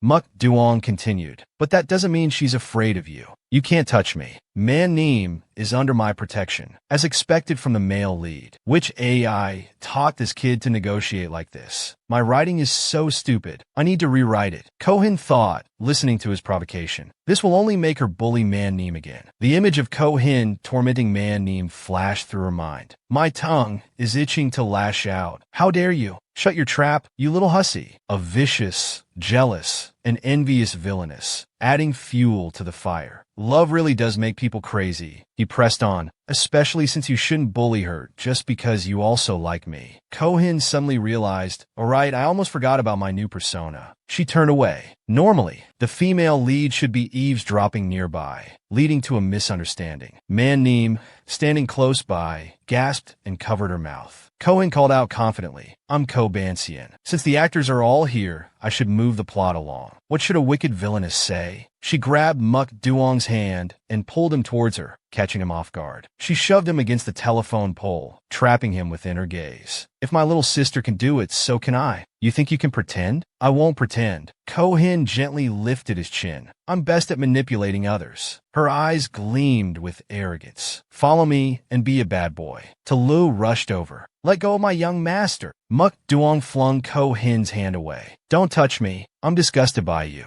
I hate people like you the most. He continued, his voice laced with disgust, thinking you're so dirty that you want to drag everyone down with you. Ko-hin froze. Me? Dirty? Internally, she was thrilled. Oh my god, my baba is sitwil, sitite. Muk Duong scowled. I've changed my mind. I'll have someone watch you. If you dare touch Man Neem again, I'll hit you myself. Kohin was overjoyed. Yes, that's it. This is what a man should be like. He continued, his voice hard. I'll force you to drop out of school. I'll make sure everyone knows the terrible things you've done. I'll make sure you can't go to school. I'll ruin your future completely. Kohin was deeply moved. My son is grown up. My comment section is saved. Saved? Muk Duong frowned. I'll have someone examine Man Neem's injuries today. What did you do to her last night? I want you to experience it yourself. Kohin froze, completely bewildered. Huh? Her palms clenched tightly as he spoke. Last night, the AI bullied the AI. The system immediately displayed a notification. Congratulations. Your work, The Delinquent's Yuri, has received a magnificent villa as a gift from a reader. A comment below read, I'm dying of laughter. Haha. Once again, Kohin is getting what she deserves. I want to see this. The male and female leads together. Kohin froze, completely bewildered. What the hell just happened? She gritted her teeth, fury bubbling inside her. Everyone is so quick to judge, so blind to the truth. They're all blaming me. Her face hardened, a dangerous glint in her eyes. I can't deal with him. I can't even deal with him. How dare he? Suddenly, Kohin grabbed Muk Duong by the collar. Yanking him closer, she glared at him. You're asking for it, Muk Duong. Muk Duong, caught off guard, stared back in stunned silence. Kohin's eyes were icy. Jabbing a finger at his chest, she unleashed a torrent of words. You're all talk and no brains. Did your parents never teach you to think before you speak? You think you could threaten me? I could bark twice and be more intimidating than you. You're useless. You'll be useless your whole life. You're nothing.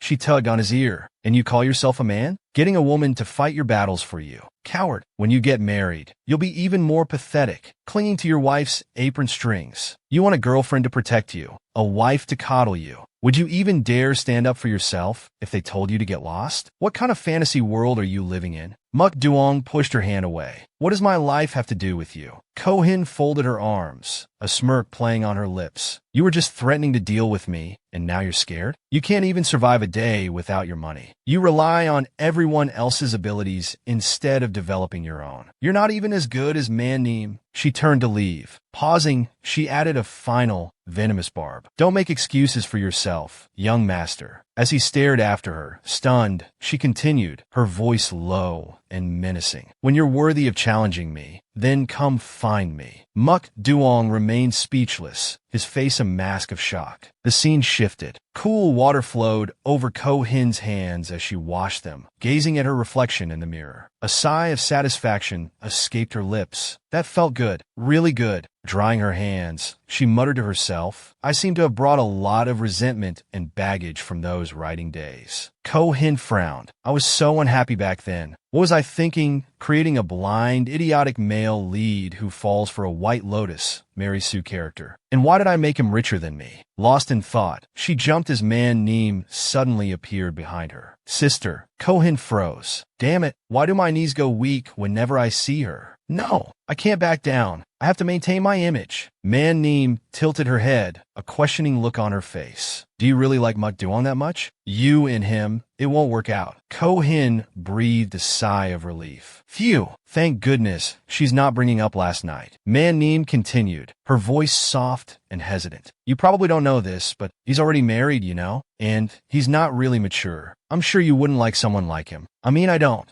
Kohin felt like she was being given a lesson in how to compete for a man by the female lead herself. Asterisk, how scientific. But Muk Duong just got an earful from me. His Halgandu likability rating must have plummeted. Asterisk, a surge of joy coursed through her. This is amazing. Double happiness. This couple has hope. Outwardly, however, she maintained her critical facade. Even if he hates me, you won't have it easy. Just then, her phone buzzed with a notification. Hold on a second, she said, pulling out her phone. Man Neem, seeing this, looked inexplicably happy. A message from Muk Duong appeared. He had added her to a strange group chat. The messages inside were equally bizarre. I don't accept your unreasonable arguments. Don't think I'll sit idly by while you bully Man Neem. But what you said earlier, don't don't delete me. Ko-hin stared at the screen, utterly confused. What is going on? Why did he add me to this group? Hasn't he been scolded enough? He's not scolding me back, and he's asking me not to delete him? What does he want? Someone tell me. My brain is fried. Did I accidentally stumble upon the secret to increasing a Sundra CEO's likability by 100% through insults? But I'm the evil second female led. Suddenly, Man-neem burst into tears. Ko-hin felt a surge of irritation. What the hell? Aren't you supposed to be competing with me? Why are you crying? You shameless hussy. Trying to steal my man? Is that what you want to say? Ko-hin's inner thoughts were a whirlwind of annoyance. This is so frustrating. Focusing intently on her phone, she thought, if that little punk added me to the group, I have some questions for him. Her fingers flew across the keyboard, typing out a message before hitting send. The message read, "You invited Man-neem to the party, but didn't get her address? Why are you asking me about this? I'm not supposed to bully her, you know? I designed a dress for her myself, but my very good friend told me it was ugly. After revising it a dozen times based on her suggestions, it only got worse. I'm not giving her that garbage. My friend said it would be rude to give her a used dress, so I threw it away." Ko-hin added as an afterthought, "Piece of junk." She then sent a picture of a pre-designed dress, feeling a surge of confidence. Serves him right. This hopeless guy needs his mommy to step in. Muk Duong, on the other end, stared at his phone stunned. He practically jumped out of his skin when he saw the image of the suggested dress. This is the dress of my dreams. Ko-hin sighed inwardly. What a waste. This is what he should have designed in the first place. How did the plot go so off the rails? Seeing Muk Duong rush off, Tony looked puzzled. "Young master, where are you going?" Muk Duong replied excitedly. "To give Man-neem the dress." Tony grabbed his arm. "The dress? Didn't we give up on that? I spent so long trying to help you design one, but we never succeeded, did we? Those were all useless." Muk Duong gently took Tony's hand. "Ko-hin designed it for me. I suddenly realized I might have misunderstood her, both in terms of her personality and her creativity." He seemed genuinely thrilled. "I really admire her. We seem to be on the same wavelength. She might be my muse," Tony reminded him. "But you have a party tonight." Muk Duong turned away. "You can go. You don't need to follow me." He turned and left without another word. "I can handle this myself." Tony straightened up, watching Muk Duong's retreating figure. As Muk Duong walked past two girls, they whispered to each other, "Look, he's so handsome. I heard he's loaded. The young master himself. It seems like he's not here with good intentions." Reaching Man-neem's door, Muk Duong called out, "Ko-hin, I need you." Ko-hin emerged from the classroom, arms crossed, looking nonchalant. "What is it?" The whispers around them intensified. "Are they going to fight? What should we do? Should we get a teacher? Even the AI can't touch them." Muk Duong held out a notebook. "Help me see how to fix this belt." Ko-hin looked at it, thoughtfully stroking her chin. Ever since their conversation, Muk Duong had completely changed. He no longer followed her around like a bodyguard, spoke more politely, and seemed much more cheerful. Of course, someone else had changed too. Lu, holding a piece of chalk, frowned. "Class, Ms. Vong is sick, so I'll be your substitute teacher for 2 days. My surname is Tu." Suddenly, the usually indifferent bodyguard started targeting her in class. Ko-hin, answer this question. Ko-hin seethed. Revenge. This is definitely revenge. But most importantly, Man-neem finally had the dress that belonged to her. Man-neem clutched the dress, sulking. "It's all because of this, because of this." She buried her face in the fabric. "It's this dress that made you chase after that young master all the time. I stood in front of you, but you ignored me." Just then, a woman suddenly opened the door and walked in. "You're still not dressed yet." It was Man-neem's mother. She angrily kicked the box. "Where did this rag come from? I told you to wear the one I prepared for you." After a while, Man-neem's mother had finished dressing her. Man-neem looked at herself in the mirror, bewildered. "Is this too revealing?" Her mother gently replied, "What do you understand? It's because there are so many young people there that you can show off your alluring figure." She turned Man-neem around. Patting her daughter's back, she added, "More drugs. Tonight, you'll definitely get that young master." Then, she turned to a servant standing before them, clamping her aging mouth shut. "Absolutely do not tell anyone that Neem is going to the party tonight. Keep a close eye on that shameless girl." The servant softly replied, "Yes, madam." Ko-hin sauntered over, asking nonchalantly, "So, you want to stop her?" The servant forced a smile. "Little hen, you should continue to accompany your sister. Don't mind what the adults say. Help her if you can. After all, she seems quite pitiful." Man-neem sat in the car, her face etched with sadness. What is she doing now? She leaned back against the seat. Ever since Ko-hin had suddenly become close with young Master Mukduong, she had been deliberately avoiding her. She looked down at her hands. Seeing as I listened to Mother and am going to this party, she'll definitely hate me even more, right? She'll think I'm a complete mess. Her head spun as she dwelled on the thought. Whether you hate me or pity me, please don't avoid me anymore. I'm truly scared. When I'm not myself, I might even tie you up. Just then the car door opened. Man Neem's eyes widened in surprise. It was Ko-hin, carrying clothes, who stepped inside, looking flustered. Man Neem asked, bewildered, Why are you here? Ko-hin, still catching her breath, replied, Don't worry about it. Ko-hin held up the dress. Why aren't you wearing the one Mukduong gave you? Man Neem's eyes welled up. It's because of this dress again, she cried. You and he are always together because of this. You. Man Neem turned away angrily. You didn't even come to bully me. Ko-hin was taken aback. That's the first time anyone's asked me to bully them. But inwardly she reflected. It was true that she had been avoiding Man Neem as a form of punishment. Ko-hin felt a surge of affection. But this little beauty sulking like this is just too cute. My adorable little bunny. Outwardly, Ko-hin cleared her throat, regaining her composure. All right. She suddenly put her arm around Man Neem's shoulders, causing her to blush in surprise. There, good girl. Ko-hin gently tugged at the ties at the back of Man Neem's current dress. Leaning in, she whispered in her ear, It has nothing to do with that guy. I made this dress for you to wear. Ko-hin tugged at the straps. I want to see it on you. Okay. Man Neem turned away. I want to see too.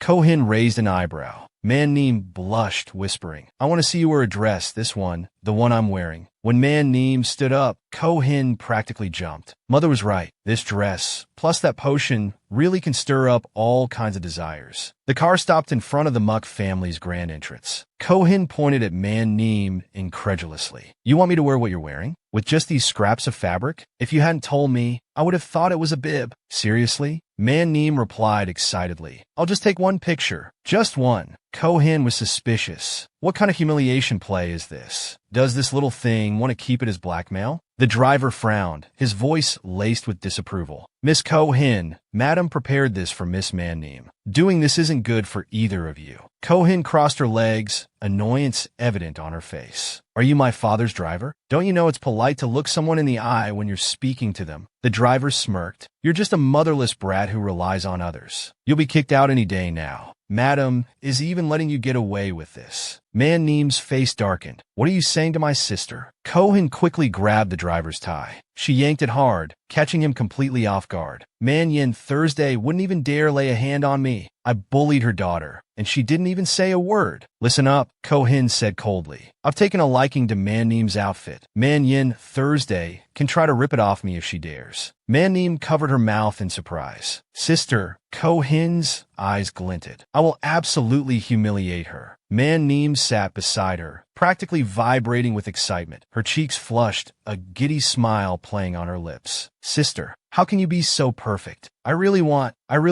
Ko-hin continued to coldly yank on the driver's tie. Man Yin Thursday has her sights set on Mukduong. Well, I want to steal him. I, Ko-hin, will do as I please. No one can control me. She then barked, Get out. The driver immediately scrambled out of the car and ran. Ko-hin sat back, brimming with confidence. This showdown with me? Internally, she was ecstatic. Oh my god, my first time as a villainous supporting character, and I'm already nailing it. Though I might get scolded again, that was truly satisfying. She casually checked her system. Let's see, don't tell me I lost points for that. But what shocked Ko-hin was that the readers' ratings were 5 stars. Oh my god, Queen, you're so badass. Angel of the Holy Land. Oh my god, there's actually a day I become a fan of Ko-hin. I'm done for. What about you guys? The truth proves, standing next to the female lead's wretched mother, Ko-hin can also become a goddess. At least her face is already won, although I still cursed her for the past 2 chapters. But now I'm truly happy. Therefore, the system notified her. Your points have increased. Ko-hin froze. Increased? Internally, she was overjoyed. I actually have fans? Oh my god, this is the first time I've gotten so many good reviews. I've finally found my own path, haven't I? If I want to be a good villain, I have to help the female lead and other villains. I understand now.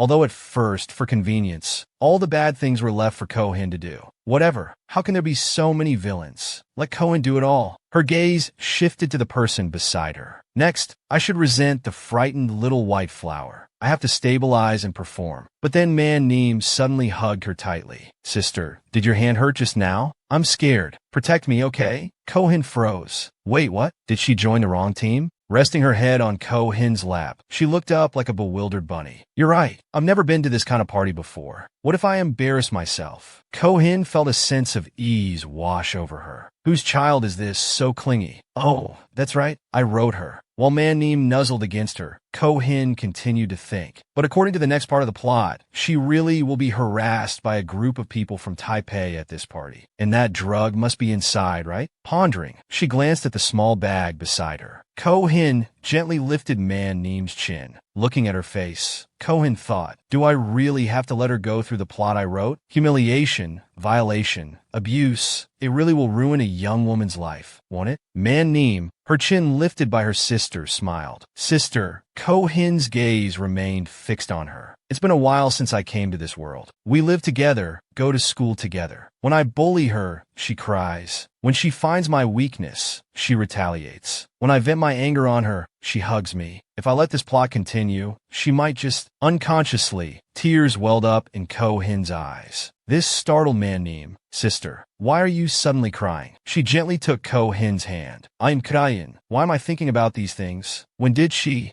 stop being just words on a page to me? Ko-hin gently unbuttoned her own dress. I've changed my mind. I'll go in with you. Man-neem looked confused. But there's no other dress. Ko-hin replied, I'll wear what you're wearing. In her heart, she was certain. I've changed my mind. I have to stop this plot. I absolutely will not let it ruin her. Man-neem, point deductions, punishments, whatever. Let them come. I'll face them head on. At a large restaurant in the city, the tables were elegantly set with neatly arranged plates and bowls, exuding an air of luxury. As Man-neem arrived, she was immediately approached by a stranger. You're young Master Muck's little pet, aren't you? They surrounded her, their taunts a cruel barrage. So ugly, yet daring to compete with Miss Frenka? You're not even fit to shine her shoes. Don't think you're anything special. We've seen your kind before. Once young Master Muck is tired of you, you'll be everyone's plaything. Man-neem stood amidst the pressing crowd, fear seizing her. She stammered, I didn't. They sneered, congratulations. You won't drink? How rude. Truly low class. Drink, drink, drink. They pressed her relentlessly, forcing her to drink, offering no chance for resistance. 5 more glasses. Why won't you drink? Open her mouth. After a while, Man-neem managed to escape, stumbling out, leaning against the wall for support. The forced drinks and relentless bullying left her exhausted. She coughed, ugh, I feel sick, so dizzy. My body's burning up. Her eyes fluttered closed, her cheeks flushed. What's happening to me? At least, I got away. Just then, someone stepped hard on the hem of her dress, stopping her in her tracks. Who said you could leave? Man-neem, disbelieving, turned back in terror. They seemed to have no intention of letting her go. What Miss Frenka doesn't have, you don't deserve. Of course you don't deserve it. Fly away, little butterfly. Your wings are burnt. Why aren't you running anymore? Huh? So careless. Their words, sharp, invisible knives, sliced through her. Man-neem, panicked, covered her ears. Look at her stripping herself. Isn't she just trying to seduce us? Suddenly, a hand slammed down, silencing the cruel taunts. Ko-hin, just the thought of it, made her grind her teeth in fury. What state of mind was I in when I wrote this? Just because I was told to write something more peaceful, I had this rebellious outburst? Does this kind of plot even matter? It doesn't contribute anything to the overall story. Man-neem sat beside her, oblivious to the internal turmoil. Even if I hate the little white flower, I can't just stand by and watch her go through this. Especially now, she's a living person, not just a character. How despairing would that be? Ko-hin frowned, lost in thought. Just like that time, I wish someone would help me. Suddenly, Man-neem reached out. Sister, did I do something wrong?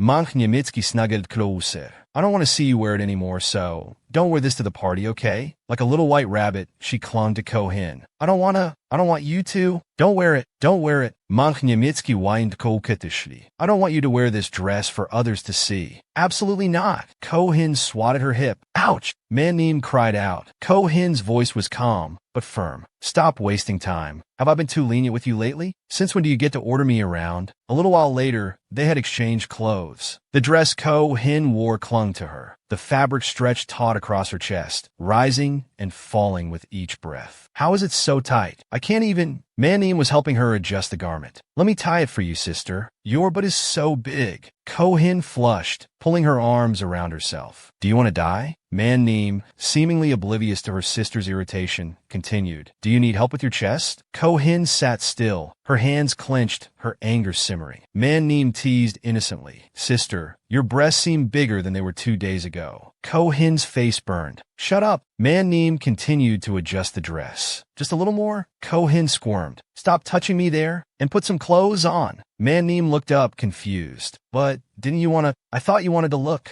Ko-hin threw a cloth over her head. Ko-hin felt a flicker of annoyance. If you're going to catch a cold, go home. Quickly. Manim pushed the cloth away. She leaned in close, pressing her lips against Ko-hin's, leaving her stunned. Manhwa smiled sweetly. Sharing my lipstick with you, sister? It's like we're getting married. Manim blurted out, the words escaping her lips before she could stop them. Ko-hin, irritated, swatted her hard. Ouch! As Ko-hin entered the venue, heads turned. Whispers rippled through the crowd. Is that the AI's daughter? Is she here to seduce someone? Not bad looking. Trying to tempt someone? Is she? I think she's young Master Muck's classmate. Isn't she the one who just married into wealth? Even Miss Frenka is here tonight. Manim, at her side, murmured, this dress is a bit revealing. Should I get you a shawl, sister? Ko-hin replied firmly, whether something is seen as seductive or not depends on the person. A dirty mind sees filth everywhere. Her expression hardened. I dare to go out naked if I wanted to. But if anyone dares to look at me with disrespect, I won't hesitate to break their legs. Manim, beside her, gazed at her sister with adoration. She shined so brightly, every minute, every second. Her face was a mask of disdain as they continued, only to be stopped by a group of people. Just as the script predicted, a man sneered at her. You're young Master Muck's little pet, aren't you? So ugly, yet trying to compete with Miss Frenka? You're not even fit to shine her shoes. But before he could finish his taunting, Ko-hin grabbed a glass of wine and threw it directly in his face. The glass shattered, spraying liquid and shards everywhere. Pulling Manim closer, Ko-hin scowled. What's all the noise? I hate dogs barking. The man, recovering from the shock, sputtered. You're young Master Muck's pet. Ugly. Trying to compete with Miss Frenka. You're not even fit. Another woman chimed in, her voice dripping with venom. I've heard about you. You two aren't even blood related, are you? I despise gold diggers like you, clinging to men for their money. Manim, standing behind her sister, thought, even here people are trying to connect with sister. Maybe she'll become friends with them. Suddenly, a hand landed on Ko-hin's shoulder. She protectively pulled Manim closer. She's with me. Ko-hin glanced at Manim. They insulted you. Aren't you angry? Manim hesitated, then said softly, but I... She reached for a glass of wine on the table. Sister, don't be upset. I've always just endured it. Before she could finish, Ko-hin snatched the glass and hurled it at another man in the group. He crumpled to the floor, the glass shattering around him. Blood welled up from a gash on his cheek. He touched it gingerly, his eyes widening in fear. Blood? My face! My face! He clutched his cheek in agony. Ko-hin stared at him without pity. Shut up. I hate yapping dogs. Did you think about shame before you opened your mouths? She turned to Manim, who was watching with wide eyes. Ko-hin gently lifted her chin. Scared, Manim stammered, blushing. I.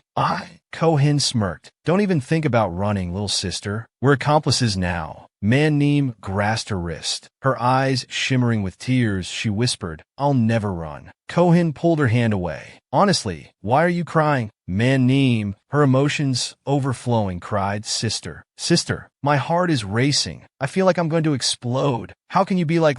Tears streamed down her face. The sister I used to know, so perfect. I wanted to lean on you, worship you, give myself to you. Ko-hin sighed softly. Remember this kindness, Manim. But the sister you see now, she'll stand before you, guide you, and pull you out of this swamp. It makes me want to drag you into it with me, to show you my love. Manim swallowed hard, her breath coming in ragged gasps. I'm going crazy. The man Ko-hin had struck was raging. You dare! Do you know who my father is? You're dead. Held close by Ko-hin, Manim glared at the man with icy eyes, as if wishing she could obliterate him on the spot. At that moment, Ko-hin grabbed Toy Lee's shirt and spoke. Pointing, she demanded, Is this how you handle guests? Is this it? Toilu, adjusting his glasses, replied smoothly. Outside of school, there's no need for such formalities. Ko-hin frowned, her displeasure evident. I'm a guest invited by Muk Duong. Now I'm being threatened and humiliated. Is Muk Duong trying to make an enemy of me? As she spoke, her complaints continued, but the man Neem nestled against her feigned fear. Wawa, sister, I'm scared. How can there be such bad people? Let's go home. Ko-hin soothed her. Don't be afraid. Don't be afraid. Be good. Man Neem is so innocent and fragile. They're so scary. Wawa. Those who overheard, coupled with the sister's dramatic performance, were enraged. Just a moment ago, you weren't like this. Who's bullying whom? You can't just listen to their side of the story. One of them retorted, just a bodyguard. And you think you're worthy of speaking to us? Call Muk Duong. He didn't finish his sentence before Toilu grabbed him by the collar. In one swift motion, Toilu hoisted him onto his shoulder. This guest isn't feeling well. I'll take him to rest. The man, caught off guard, spluttered, Put me down.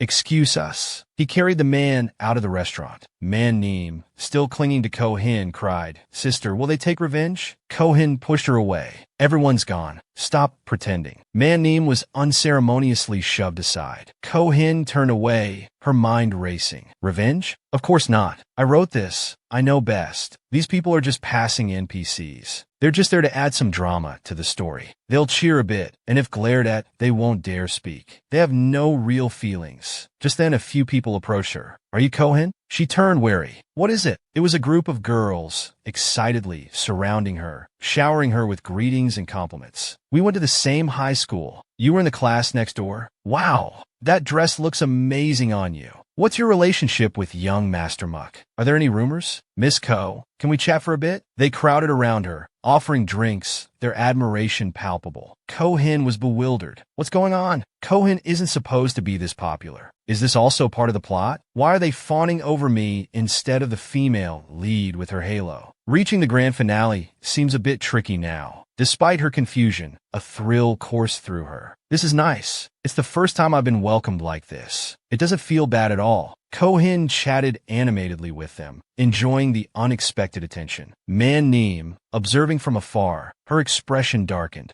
She slipped her hand into her pocket, clutching the small bottle within. As expected, everyone liked Sister. Outside the restaurant, Toilu quietly gave an order. Gag him and take him back. Say he caused trouble at Muk's place. The person restraining the man who had insulted Ko-hin earlier quickly replied, Understood. Toilu leaned against the wall, smoking a cigarette. He watched Ko-hin through the window, exhaling a plume of smoke. Ko-hin is truly captivating. He continued to observe her, a flicker of intrigue in his eyes. The current Ko-hin feels completely different from before. Clearly, it's the same arrogant demeanor, but before, she didn't care about anyone. Stubborn and naive, she was almost comical. Now, she's more like a steep mountain than a fragile flower, shrouded in mystery and danger. She could easily bewitch countless people, igniting an endless desire for conquest. Toilu's gaze remained fixed on her. Intriguing, that wolf is no longer content to hide beneath its fur. Her feelings for Man Neem might stem from a protective instinct, but if she continues to interact with Ko-hin, it was clear before, she begged me to stay. It was clear I gave her everything. The cigarette was quickly extinguished. Just thinking about it, Toilu's expression darkened ominously. Young Master isn't a very polite person. Her arm trembling slightly, Ko-hin pushed her way out of the crowd. As soon as she was free, she began to complain incessantly. Crowds, so scary. Ko-hin looked around in a daze. She had only been distracted for a moment, and Man Neem was already out of sight. Could she be planning something else? She clenched her fists, tears welling up. I put so much effort into pushing the plot forward, and now I'm ruining it with my own hands. It's all for nothing. Such a waste of time. Ko-hin quickly activated the system. That's right, I need my divine tool. As long as Man Neem is near me. Those are the reader's comments. Do it. You can hide behind that pillar. Be careful not to be discovered. I've been waiting for this for so long. Finally, this day has come. Ko-hin read with growing confidence. One comment urged, hurry up and put it in. What are you hesitating for? This made Ko-hin pause, surprised. Put it in?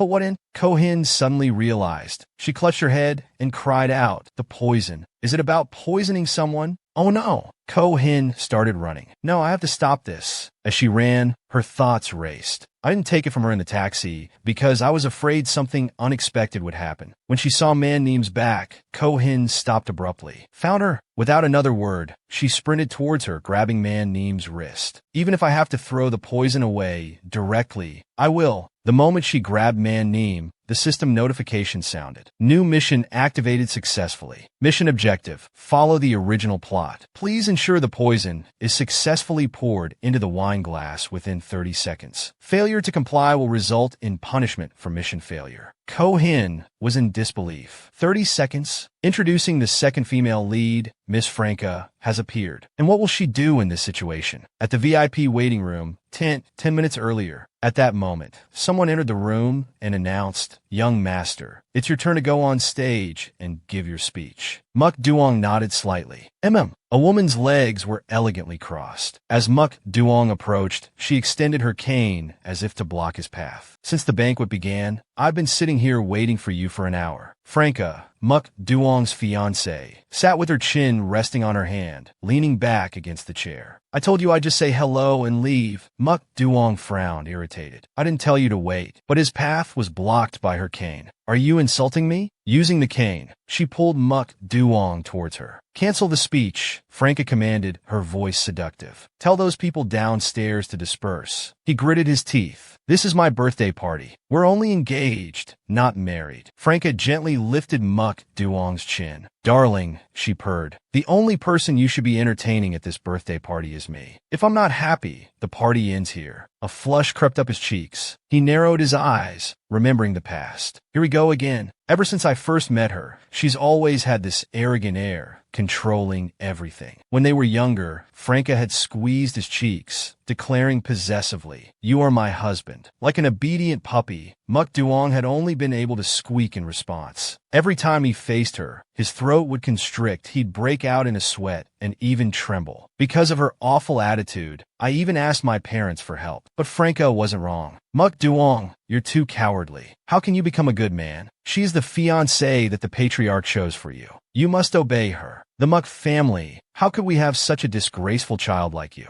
All I learned was to endure and accept. After that, I started relying on Toi Lu. Toi Lu is the sword that represents my strength. The 3 pillars symbolize my authority. As long as he's here, no one dares to offend me. The image of Muk Duong sitting there, carefree and smug, ordering Toi Lu, flashed through his mind. Asterisk Toi Lu, make them remember this. Asterisk Toi Lu quickly turned away, his expression grim. As you wish, young master. I thought my childhood cowardice was gone, but Franca outright scorned me. Me and my fiancé are talking. What business is it of a bodyguard like you to interfere? No manners at all. Get her out of here quickly. Franca pinched his ear like a puppy's. She brings a servant along and thinks she's all that? I hate this earring. If I see it again, I'll rip your ear off along with it. Tears welled up in his eyes. He turned away, murmuring softly. My cowardly, useless nature is completely exposed in front of her again. I've never grown up. I've just draped myself in a wolf's skin. And now, she tossed 2 photos onto the table. One was of Man-neem, the other of his mother. Your heart's already been stolen, hasn't it? I know you've been secretly keeping a little pet downstairs. If Muk Duong sees her, he has to keep her. She knows everything? Franca waved her hand dismissively. If she knows what's good for her, she'll obediently deliver that dress to me. It seems her upbringing wasn't very good. Muk Duong shouted, "Don't overstep your bounds, miss." She pressed closer, relentlessly taunting him. Casually judging others? That's a problem with your upbringing, Franca. Franca, unfazed, mocked him. Oh, the puppy's starting to grow teeth. Muk Duong retorted angrily. I'm not a puppy. You're going too far. I've had enough. She grabbed his collar. You really care about her, don't you? Let me be clear. If you dare go near her again, I'll destroy her. Muk Duong froze, suddenly remembering those words. Ko-hin had said something similar. Ko-hin had told him, young master, you're truly useless. One day, your wife will want to get rid of all your bodyguards and your girlfriend. Will you dare say a word? It was as if she had seen right through him back then. He hadn't dared to admit it, to face it. No, I want to protect her. If I can't even protect her, I won't be able to control my own life, to become the true heir. The image of Ko-hin kept flashing in his mind, along with her words. He trembled. I couldn't even argue with Ko-hin. Ko-hin could even hit me. Franco wouldn't dare. What do I have to be afraid of? Even if I hate Ko-hin, there are moments when I truly want to be her. If it were her standing here, facing Franca, if it were her who wanted to protect Man Neem. Muk Duong straightened up, adjusting his clothes. His voice gained strength. If you dare cause her any trouble, I will make sure you suffer the consequences. He grabbed Franca's neck. No one has to pamper you.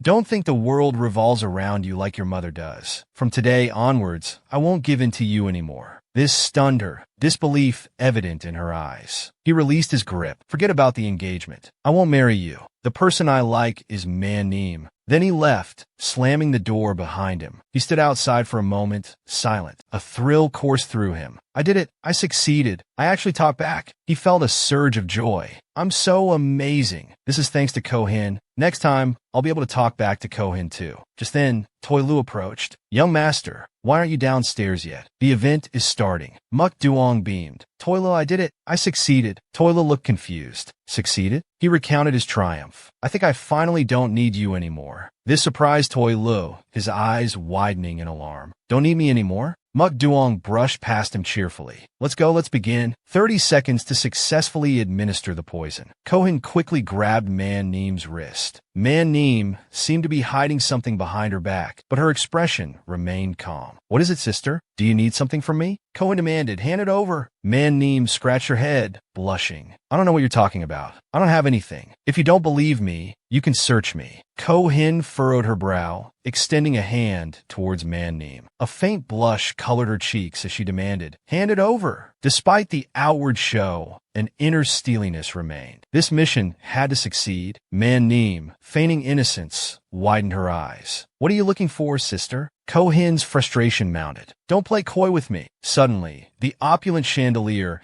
hanging above flickered and died, plunging the hall into darkness. One by one, the other lights extinguished, leaving the room in absolute blackness. Panic rippled through the crowd. What's happening? Why is it suddenly so dark? Confused, Ko-hin muttered, what's going on? Man Neem, sensing an opportunity, quickly reassured her. Are you all right, sister? It seems like the party is starting. Muk Duong is already on stage. Muk Duong tapped the microphone, adjusting it. Then his voice, amplified throughout the hall, boomed, thank you all for coming to my birthday party. The spotlight found him, drawing all eyes to the stage. Everyone here is either a close friend of the Muk family or someone important in my life. Ko-hin, undeterred, pressed on. Where is it? What are you hiding? Man Neem, with a boldness that surprised Ko-hin, placed a hand on her stomach. I'm not holding anything, sister. If you don't believe me, you can search me. Ko-hin's anger flared. This little brat. Just then, the system notification flashed. 18 seconds until mission completion. With a sudden shove, Ko-hin pushed Man Neem onto the table. Man Neem gasped, surprised by the force. Ko-hin, driven by urgency, didn't hesitate. Her hand slipped beneath Man Neem's skirt.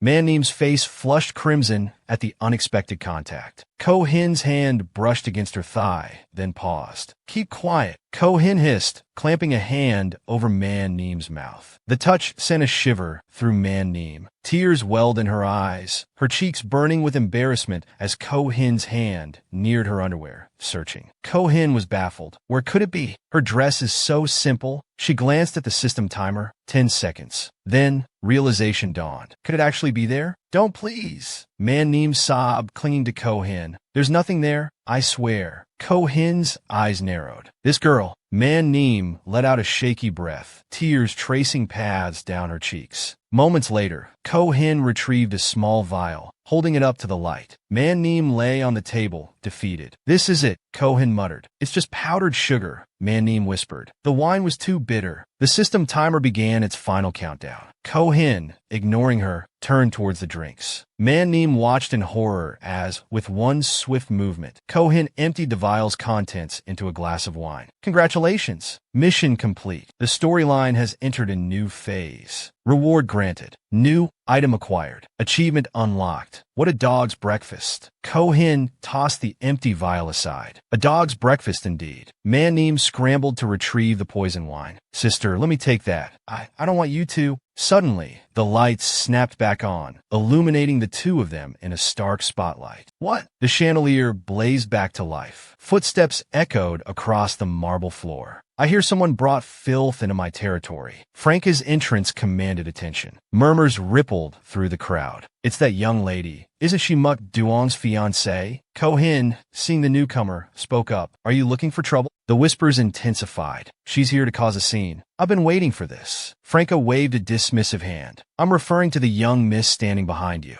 Now, step aside. Franca's expression hardened. Miss Man, it's a pleasure to finally meet you. She sneered at Man-neem. How disappointing. Even more insipid in person. Ko-hin bristled. Insipid? Man-neem, however, remained composed. Please show some respect. I am Muk Duong's guest. Man-neem, lost in thought, mused from this angle, I must look absolutely adorable in her eyes. Ko-hin, pleased with the results of her training, felt a surge of satisfaction. The heroine is finally showing some backbone. Normally, Man-neem wouldn't dare to even lift her head. But Franca, with a chilling air, lifted Man-neem's chin. Leaning in close, she whispered, He's obsessed with you like a puppy chasing a rabbit. Honestly, you need to raise your standards. Just then, another hand, belonging to Muk Duong, grasped Franca's wrist. Don't touch her, he growled, his voice tight with anger. Let me formally introduce you. This is my girlfriend. Man-neem is the only woman I intend to marry. Ko-hin, observing the scene, folded her arms and sighed. He should at least put his arm around her when he says things like that. What an idiot. Toi le snorted softly. The only woman? Man-neem seemed to realize something. Since when? She murmured. Muk Duong snapped. Stop clinging to me. There's nothing between us. I'll send the annulment papers to the Leroy's house tonight. In a shocking move, Franca slapped him hard across the face. Ko-hin and Toi Lu stared in stunned silence. Man-neem, too, was taken aback. Franca, her face grim, asked, Darling, what game are you playing? Rubbing Muk Duong's reddening cheek, she continued, Do you know how many lucrative deals I've secured for your family? You're only sitting in that heir's chair because of me. Her voice remained calm, but her words dripped with venom. Stop reading those cheesy romance novels. The person who can truly pique my interest hasn't even been born yet. If you want to show off in front of me, bring a few million to the table first. Inwardly, she fumed. The fierce aura he had upstairs is completely gone. How disappointing.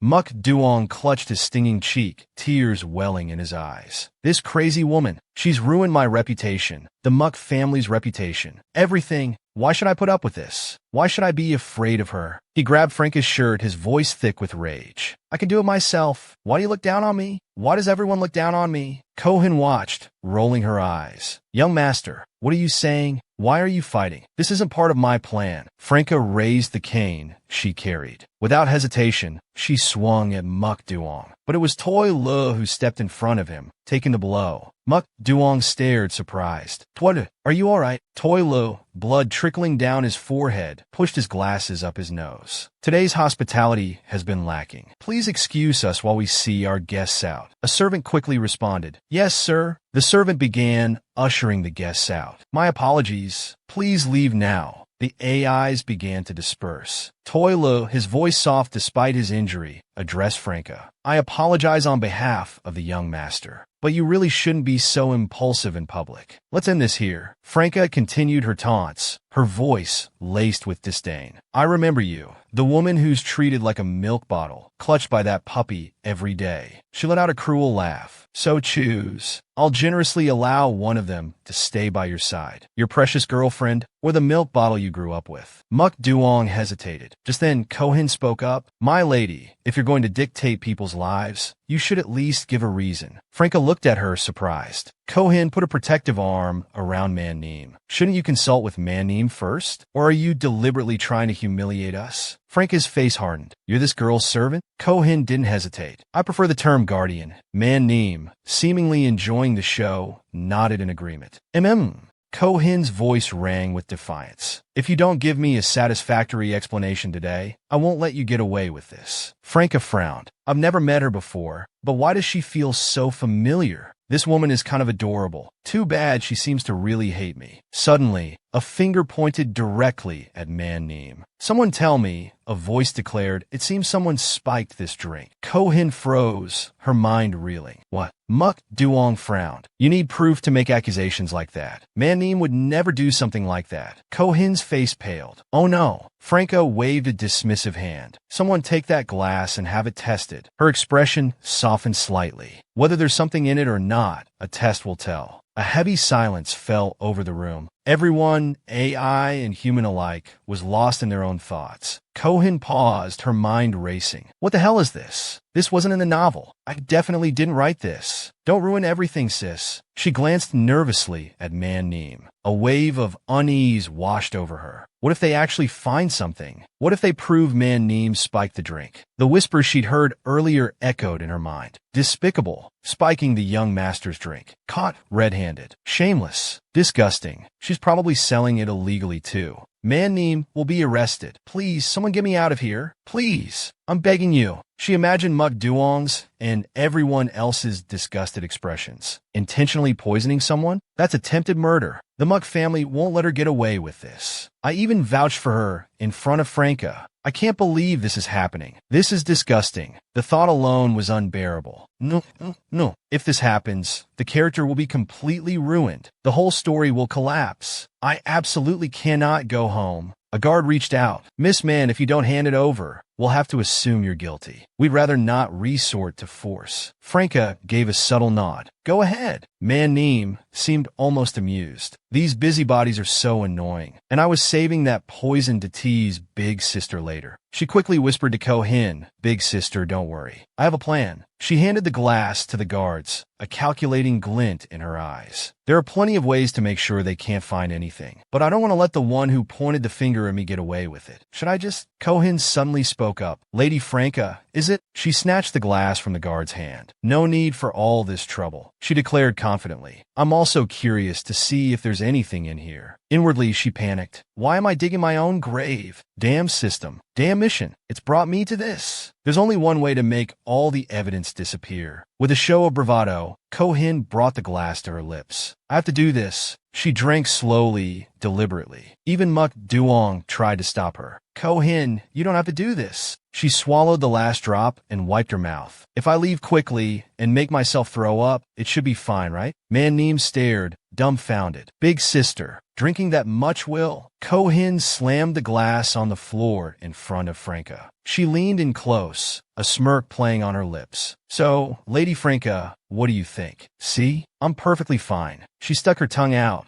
She cupped Franca's face in her hands. "I'll be waiting for your apology." She tilted Franca's chin up slightly. Franca seemed bewildered. "Why do I feel so strange?" Ko-Hin turned and walked away. "Let's go, Man-Neem." Man-Neem hurried after her, clinging to her arm. "I'm so scared, Big Sister. I can barely walk." But her eyes, glancing back at Franca, were cold. Franca's cane clattered to the floor. The guards bowed their heads. "Our apologies. We allowed such a person to disrespect you, Mississippi. We'll send someone after them immediately. Please calm down, Lady Franca." Franca, however, didn't seem angry. Instead, she looked dazed. She didn't pull her hand away. Under the pouring rain, Ko-Hin stumbled along the wall, retching violently. "Ugh, this stupid drug. Where did you even get it? And why is it working so fast?" Man-Neem wriggled slightly, like a worm. "Punish me as you please, Big Sister." Ko-Hin, furious, snapped. "Punish you? Help me first." But Man-Neem suddenly cupped Ko-Hin's cheeks. "Are you sure we shouldn't go to the hospital?" Ko-Hin flinched, trying to avoid her touch. "If I go to the hospital now and throw up, that woman will figure it out. Stop wasting time. Are you going to help or not?" Man-Neem blushed crimson, her eyes sparkling. "This is what you asked for, Big Sister." In an instant, she pulled Ko-Hin's tongue out. "So soft. Your tongue is completely different from the words you speak." She continued boldly, "Stop wasting your breath. A little deeper." Man-Neem also slipped a finger further into Ko-Hin's mouth. Ko-Hin finally broke away, coughing violently. Man-Neem quickly knelt down beside her. "Poor you. You didn't eat anything this afternoon. Vomiting up only water like this will be difficult." Ko-Hin stubbornly persisted. Man-Neem worriedly said, "But the acid reflux reflux will damage your esophagus, big sister. Kohin mercilessly punched her own stomach. Fine, I'll do it myself. She retched again. Mannim quickly tried to stop her. What are you doing? Even if it's to make yourself throw up. Kohin stubbornly insisted. It's not enough. Not nearly enough. She weakly pushed Mannim away. This doesn't concern you. Kohin clutched her stomach, dizzy, burning, and in pain. The acid reflux. This was the first time she'd truly felt it. This was her body. Sweat beaded on her forehead, her face flushed. She wasn't an outside observer anymore. She was someone who felt pain, discomfort, who knew what it was like to die and be reborn because of a drug. Suddenly, Kohin's hands were bound, leaving her momentarily stunned. Mannim leaned in, her eyes filled with a strange tenderness. What are you talking about, big sister? You belong to me. I won't allow any AI to hurt you, not even yourself. If you're going to do something so irresponsible, I won't hold back either. Kohin had no idea what was happening. Mannim embraced her. You have to endure this, big sister. The rain poured down. Muk Duong's footsteps splashed through the puddles. I have to go find them, he muttered anxiously. Their expressions weren't right. Something's wrong. Toila held him back. Go look for them over there, she ordered some guards. 2 guards acknowledged the command. Tony quickly spoke up. The guards have gone to look for them. Young master, please wait here. Don't catch a cold. Muk Duong refused. I don't believe Mannim would do something like that. What if it's Franca's trap? Then we're in trouble. I have to go. Toila frowned. No, young master. They had no prior grievances. Go back inside. Muk Duong was resolute. Toila, I don't need you to make decisions for me. His words made Toila pause. He was completely serious. I know you have to follow me. It's out of concern and love from my mother and from you. I appreciate it, but I'm grown up now. I'm willing to take responsibility. I want to defy you. You'll be proud of me, right? Toila stared wide-eyed, unable to believe her ears. Muk Duong released her hand. Before leaving, he added, stay here and rest. I'll call a doctor to bandage your hand. Get a good night's sleep. His hand clenched into a fist. Which AI is playing games behind my back? Franca, I'll investigate this thoroughly. I won't forgive this kind of betrayal. Tony remained silent. She offered a bitter smile. Yes, she said faintly, the young master is right. I am truly touched. Before you go, come upstairs with me. I've prepared a few things for you. Muk Duong had been a frail and tearful child. Big sister, please don't go. Tony had looked at him with disdain back then. So annoying, Tony. Just humor him. He's pitiful without an AI to manage him now. Just make sure he doesn't get hurt. Tony remembered and felt irritated. Just consider this the last time. I'm the daughter of the Muk family's longtime nanny. I hate the Muks more than anything. Before old Mr. Muk turned 50, he only had one child, a daughter, Muk Duong's mother. Mr. Muk married into the family. No matter how hard I try, no matter how successful or promising I become, as long as I'm inside the Muk household, I'll always be the young master's servant, his gilded cage. Every time I try to leave, Muk Duong clings to me, whining, don't go. Please, big sister, don't leave me. Hug me, big sister. Muk Duong would plead, clinging tight. I'm scared. I'll have nightmares. Don't leave me. Sleep with me. Mrs. Muk was often ill. Toy Lu would say, we're the only ones who understand Duong's condition. We have to keep an eye on her until she's 12. From then on, every AI congratulated me. Toy Lu, worthy of being the top student at the university. You've received acceptance letters from so many prestigious universities, simultaneously, medicine, law, physics. It seems no field can resist your grasp. Toila stood there, acceptance letters spread across the table. I picked them up, a satisfied smirk playing on my lips. Finally, I had my university acceptance letters. I could leave this city, live my own life, sever all ties with this family. But then Muk Duong threw his arms around me. Tony, you can't. I beg you, big sister, please don't go. Muk Duong sobbed, pleading, I don't need anything else, just you. Nothing else matters but you. You're mine. You're mine. His desperation made me hesitate. As he spoke, his grip tightened around my waist. You can't leave. Tears streamed down Muk Duong's face. Please, big sister, I'm begging you. Please don't go. He was thrown onto the bed. You won't even listen to me? Muk Duong cried out. I said I want to leave. I pinned him down with my leg. I straddled him, removing my glasses. A bottle of liquor still clutched in my hand. Young master, how many times have you begged me already? I loosened my tie. From the very beginning, I knew you were a spoiled, ungrateful brat, a master manipulator, a whimpering coward, greedy, and willing to use any means necessary to keep me by your side as your shield. You don't see me as a person at all. Muk Duong flinched, trying to avoid my gaze. Tony, you're drunk. Don't drink anymore. A flush crept up my cheeks. Now that you're older, stronger, you don't need me anymore? Is that it? I continued relentlessly. You have a fiancé now, someone you love. Muk Duong tried to squirm away. I grabbed his ankle, pulling him back. Don't you dare leave. I spat. You have a girlfriend now, praising other women, daring to date another woman, being trained by another woman. I yanked at his shirt, my voice thick with resentment. He sobbed, I don't. I placed a hand on his head, my voice laced with a chilling calm. Are you so eager to be with another woman? Are you joking? I tightened my tie around his neck, his whimpers filling the air. I don't, he choked out. I pulled him closer.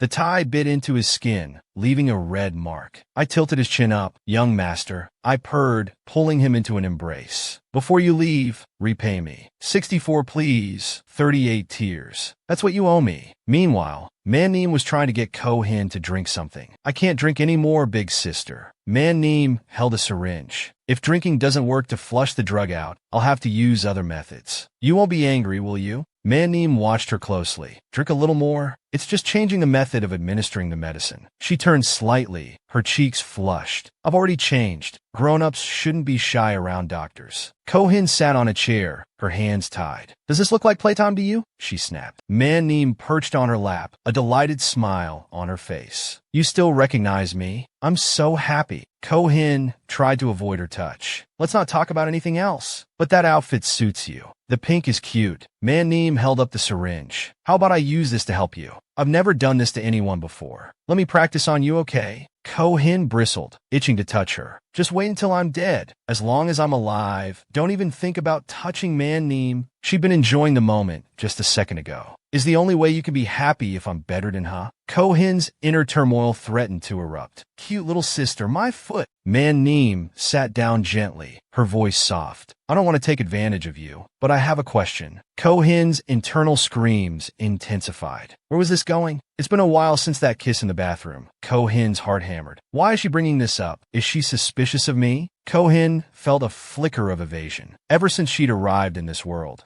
she'd been trying to push the male and female leads together, playing the villain. It should be fine, right? There's no way. She recalled their past interactions. She squeezed her eyes shut, tears escaping. Thinking it over, she hadn't hidden much. What perfect timing for this torture, she thought. But don't mistake me for weak. Mannim's continued soft, vulnerable tone grated on her nerves. I'm just curious, sister. Sister. Ko-hin's eyes darted sideways. If she revealed when she planned to leave, what kind of revenge would Mannim exact? Mannim blushed, her voice a low murmur. Do you like me? Ko-hin froze. Mannim quickly moved closer, pressing against her. I really like you, she confessed. You're straightforward and cool. You don't hesitate. You don't get bullied. You're capable and safe and so kind. Ko-hin was stunned. Me? Kind? I'm playing the villain, and the female lead thinks I'm kind. But something else stirred within her, a confusing emotion. This isn't fair. When I got here, I realized she's cute and gentle. I don't like her, but no one can resist this face. Mannim nuzzled against Ko-hin, her voice a low purr. Your body is so beautiful. Those curves, soft breast, round bottom, so deep. I can't stop. Ko-hin shifted uncomfortably. Deep where? Exactly. Mannim's wandering hand stroked her thigh. Who taught you this? Ko-hin snapped, her inner panic rising. Which demon returned my sweet little bunny like this? Manhwa hummed softly. So, will you answer me? Ko-hin hesitated. Damn it, that drug, it's affecting my will too. This is the real torture. She quickly regained her arrogant composure. How about I take off 2 pieces of clothing as a show of good faith? She smirked, assuming Mannim wouldn't want to be seen. Mannim laughed, a triumphant glint in her eyes. Like this.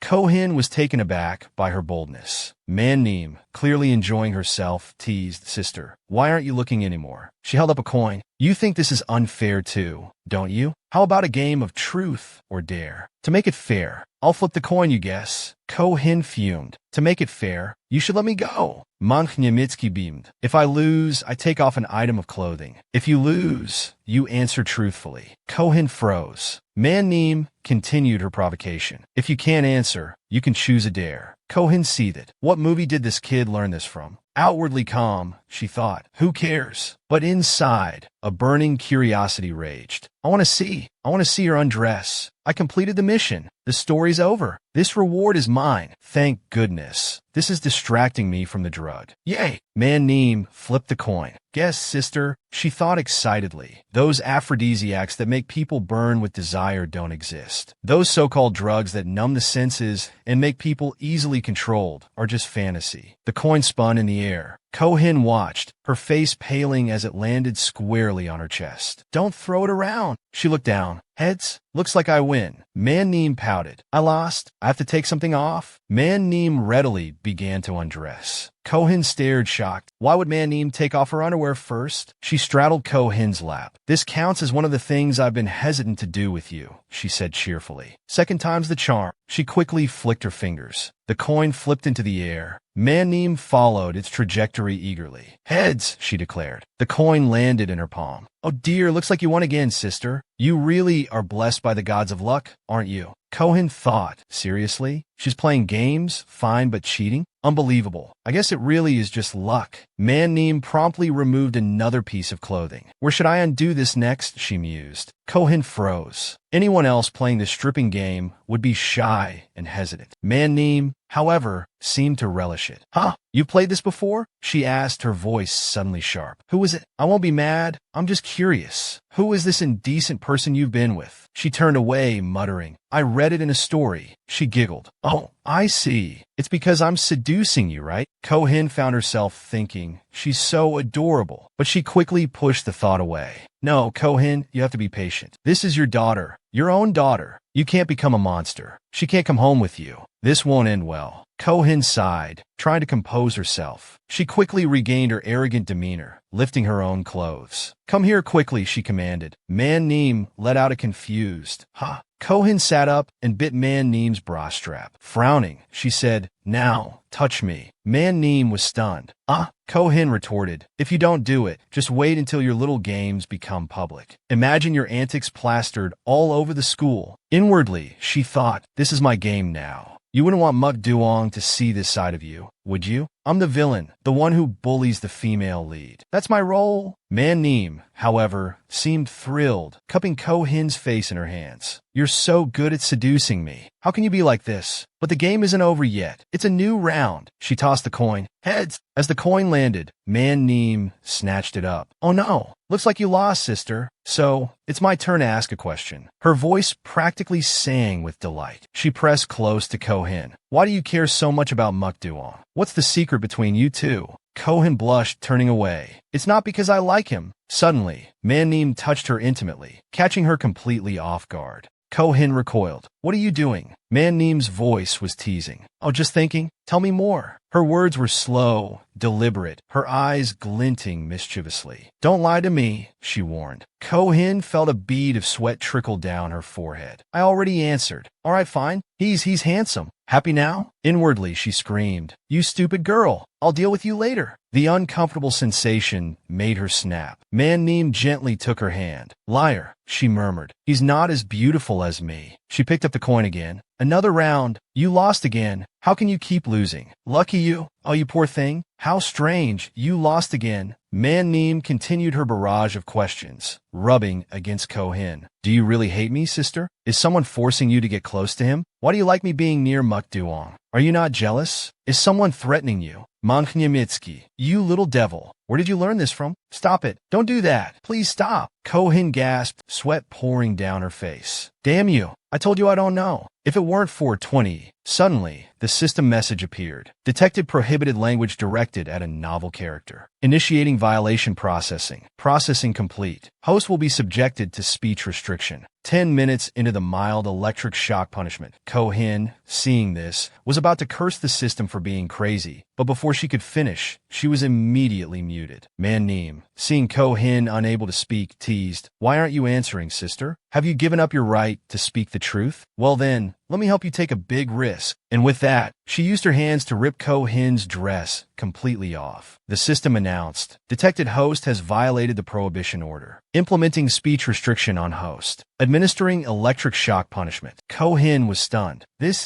At this moment, Man-neem pressed closer, whispering, "You won't answer me? Then I can only use risk to punish you." Ko-hin then received the punishment from the system. Her whole body trembled from the mild electric shocks. Man-neem, still pressed close with excessive physical contact, felt Ko-hin's trembling and teased. "Oh, so big sister is just like me." Extremely excited, huh? This discovery made Ko-hin cry out. Man-neem put her finger directly into Ko-hin's mouth and said, "Big sister, it really is. What does excitement feel like?" Faced with this sensitive stimulation, Ko-hin could only gasp, completely passive. No, this bastard. Please, don't stimulate me anymore. I'm afraid I won't be able to control myself, and I'll die. I will definitely die." Ko-hin arched her back slightly, panting continuously, her cheeks flushed. This is so embarrassing. Right now, forget being a villainous supporting female character. I don't even want to be a person. Man-neem glanced down with a wicked smile. This is so fun. My big sister is truly beautiful. Before Ko-hin could react, she gently caressed her intimately. "Look at yourself." Embracing Ko-hin, Man-neem kissed her while saying, "Big sister, I really like you, super like you, super like you. Please, touch me now. I really want to." She continued kissing without stopping. "I really want to feel big sister inside me. Be a part of me." This made Ko-hin tremble. She clenched her fists, thinking, this little slut has a lot of nerve. Just then, the system announced, 10-minute countdown complete. Ko-hin can now speak. "Let go of me. Let me do it myself." With that, the restraints on Ko-hin's hands were released. Man-neem took Ko-hin's hand and caressed it, saying, "I know big sister and I are the same." Suddenly, a loud crashing sound echoed. Man-neem was instantly restrained. "Got you!" The chair tipped over, and Ko-hin landed on top of Man-neem. "You damn bastard!" Ko-hin roared. "I will absolutely not let you go." But Man-neem wasn't afraid. "Big sister, no matter what you do to me, I'll happily accept it." Ko-hin was taken aback. Are you really okay? How many times have I bullied you,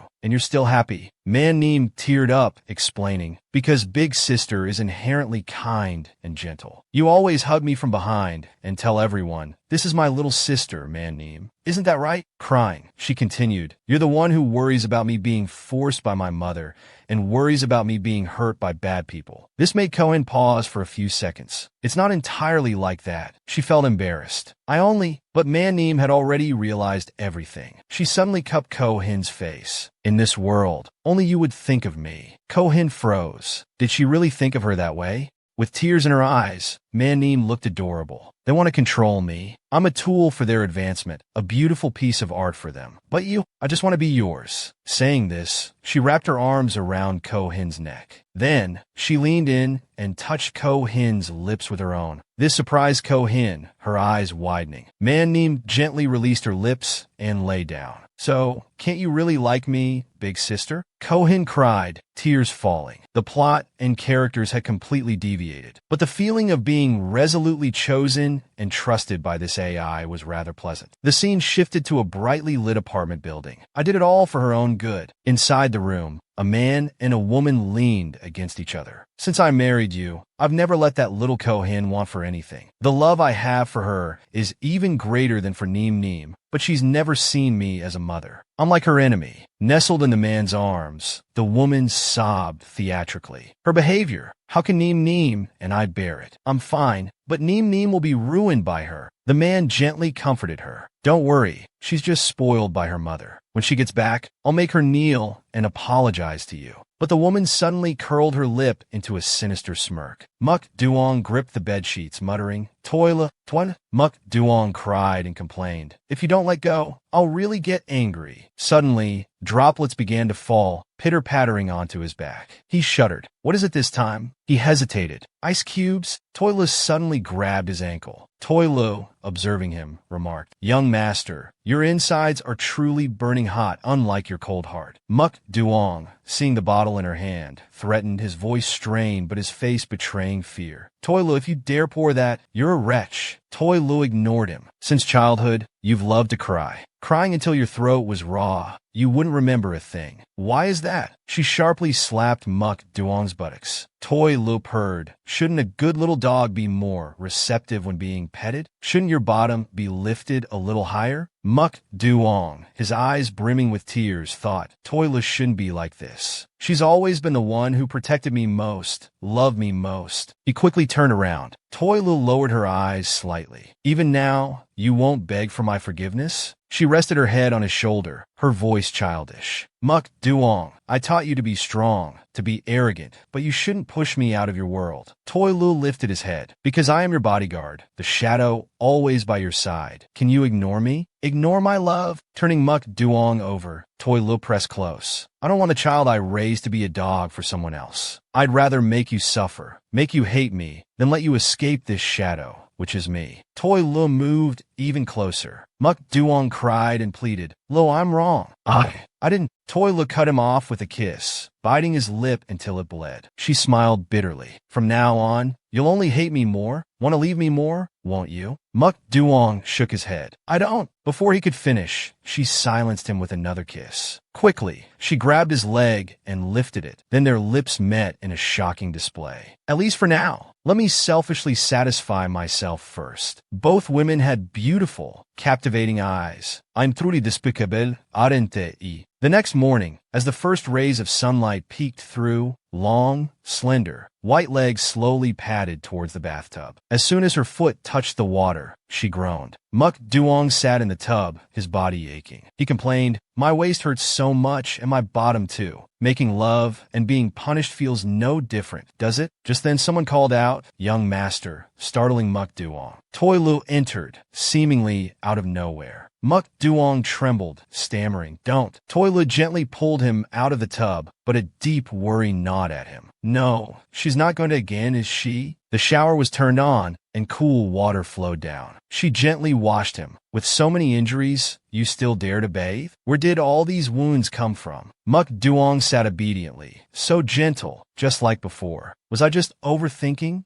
But he quickly shook his head. No, I can't avoid this anymore. I need to be clear with her. He mustered his courage and said, Toy Lu, I've been thinking. But before he could finish his sentence, Toy Lu lathered soap onto his face, causing him to close his eyes and shut his mouth. He obediently complied, but then, summoning his courage once more, he insisted, don't interrupt me. I want to have a serious talk with you. She pressed close against Muk Duong. He felt something firm pressing against his back. How provocative. She doesn't seem to be wearing any underwear. In that instant, he completely forgot what he had wanted to say. Muk Duong turned back around, his courage already dwindling. Last night, oh. But Toy Lu was moving her hand lower, washing him intimately. Muk Duong blushed. His hands trembled, and he gasped. What is this? Does she think she can just brush it off like that? Toy Lu calmly asked. So, what did you want to say? He pushed her away and immediately pinned her against the wall. Muk Duong stammered, I. His courage seemed to evaporate. I'm a little worried about Man Neem and them. Toy Lu handed him his phone, then called them. After all, what happened last night took place at the Muk residence, and Man Neem is your girlfriend. Muk Duong was momentarily surprised. She's just going to ignore it? But last night she calmly replied, I was drunk last night. I don't remember anything. If I offended young master, I can apologize. He was taken aback. Toy Lu gently embraced him and asked, so, what did I do wrong? The phone rang. Ko-hin, asleep in her bed, was annoyed by the ringing. The phone was on maximum volume. Ko-hin opened her eyes irritably and snapped. What is it? This early in the morning? It's driving me crazy. Muk Duong, on the other end, spoke timidly. I just called to make sure everyone was safe. Nothing's wrong. That's good then. Ko-hin rubbed her head and asked, what's going on? Muk Duong was confused. Why is Ko-hin answering? Isn't this Man Neem's number? Ko-hin said impatiently, never mind. Everyone's alive. That's all that matters. Hang up. The line went dead with a continuous dial tone. Muk Duong frowned, puzzled. Suddenly, Toy Lu appeared, bumping into him. Muk Duong flinched. Toy Lu said cheerfully, young master, you've been following me around like a puppy since you woke up. Did I do anything to you last night? Muk Duong turned away evasively. No, nothing at all? Thank goodness she forgot. It would be so embarrassing. He paused. The memory of their intimacy last night from their shared kiss. To Toy Lee's confession, echoed in his ears. Muk Duong remembered his flushed cheeks. The memory seared into his mind. The more he thought about it, the more unforgettable it became. He slumped down, overwhelmed by a desire to be near her, to see her, to touch her. Am I having impure thoughts? This is hopeless. Toi Lu, seeing his reaction, remained silent. A message from Ko Kai Tien appeared on her phone screen. Staying out all night and corrupting your sister. You're becoming more and more undisciplined, disgracing me. It's all because of that woman spoiling you. I work hard to provide for you, and not only do you not contribute, but you use my money to cause trouble. Raising a daughter is truly a losing investment. Apologize to your mother. Don't think that just because you have that woman protecting you now. This weekend, I've arranged a blind date for you. After reading the message, she abruptly turned off the phone. Ko Hin fumed. This unreasonable father. Who does he think I am? He's just a leech living off his wife's money. According to the plot, Ko Kai Tien had an affair with Man Yin Thursday while married to Ko Hin's mother, Du Loi, who divorced him without hesitation. Du Loi wouldn't let him off easily, but her daughter, Ko Hin, chose to live with her father. Du Loi was stronger than Ko Kai Tien. Their life together was filled with arguments and violence. Therefore, in Ko Hin's eyes, her mother's concern was nothing compared to her deceitful father, Ko Kai Tien, who during their marriage used custody rights as leverage to extract more assets from Du Loi. But once the money was gone, he dropped the act, and she, his daughter, was now completely drained of her value. Ko Hin sighed, despondent. This storyline only existed in the author's outline. It wasn't actually written into the work. I never thought it would be fleshed out like this. If only WPS were smart enough to automatically write the manuscript. Suddenly, the system popped up. What's this? Your system is awaiting an upgrade. Congratulations to the host for successfully unlocking the second storyline. The first storyline has concluded and is currently undergoing finalization. Next is the reader evaluation. The current comprehensive score is 7.2 points. Please continue your efforts. Below that, it listed the detailed scores. Accuracy, 6.7 points. Reader discussion heat, 8.5 points. Original character compatibility, 5.5 points. Warning, excessive deviation. Values below 5 will cause the world to begin collapsing. Consequences are unpredictable. Ko Hin felt dizzy. Original character compatibility? What is that? It includes the character's personality, the character's affections, and the degree of conformity with the reader's core values. Why was the storyline after the party locked? Was there a driving scene? Did Muk Duong find Man Neem? Why are Ko Hin and Man Neem in the same bed? The author has a peculiar way of whitewashing the villain. Have the female lead sleep with her for a night? Or have the female lead sleep with everyone and then just happy ending? Ko Hin froze. I want to see the comments. She instinctively tapped the screen. No need to summarize it. It's like it wasn't summarized at all. She paused for a few seconds. Why is the character score so low? Could it be because the female lead likes me too much? Suddenly, the person beside her stirred. Manch Niemiecki mermerd, kozen so to dam. Man Neem, blushing, deliberately hugged her tighter. Why don't you sleep a little longer? Do you want to get up? Ko Hin asked. The system displayed the following. Detailed evaluation. Plot modification. 6.7 points. Reader discussion heat. 8.5 points. Original character compatibility. 5.5 points. And the character compatibility keeps dropping, so the system issued a warning. Excessive deviation. Values below 5 will cause the world to begin collapsing. Consequences are unpredictable. Ko Hin froze. As I suspected, it's definitely because of this person. But then Ko Hin furrowed her brow in thought. Wait, why is she here too? What happened yesterday? Suddenly, images from last night flashed through her mind. Why was I so unstable? She looked at me like that. How did I even respond? I completely forgot. Man Neem clung to her, making Ko Hin feel nauseous. And now this scene seems like the beginning of some sappy romance novel. Good thing we're both women, otherwise I'd probably be taking a pregnancy test right now. Ko Hin quickly pushed Man Neem off and pinned her down. Listen, she said, whatever I said last night doesn't count. And from now on, Ko Hin continued, I won't let you off the hook either. Calm down, this can still be salvaged. Think carefully about episode 2.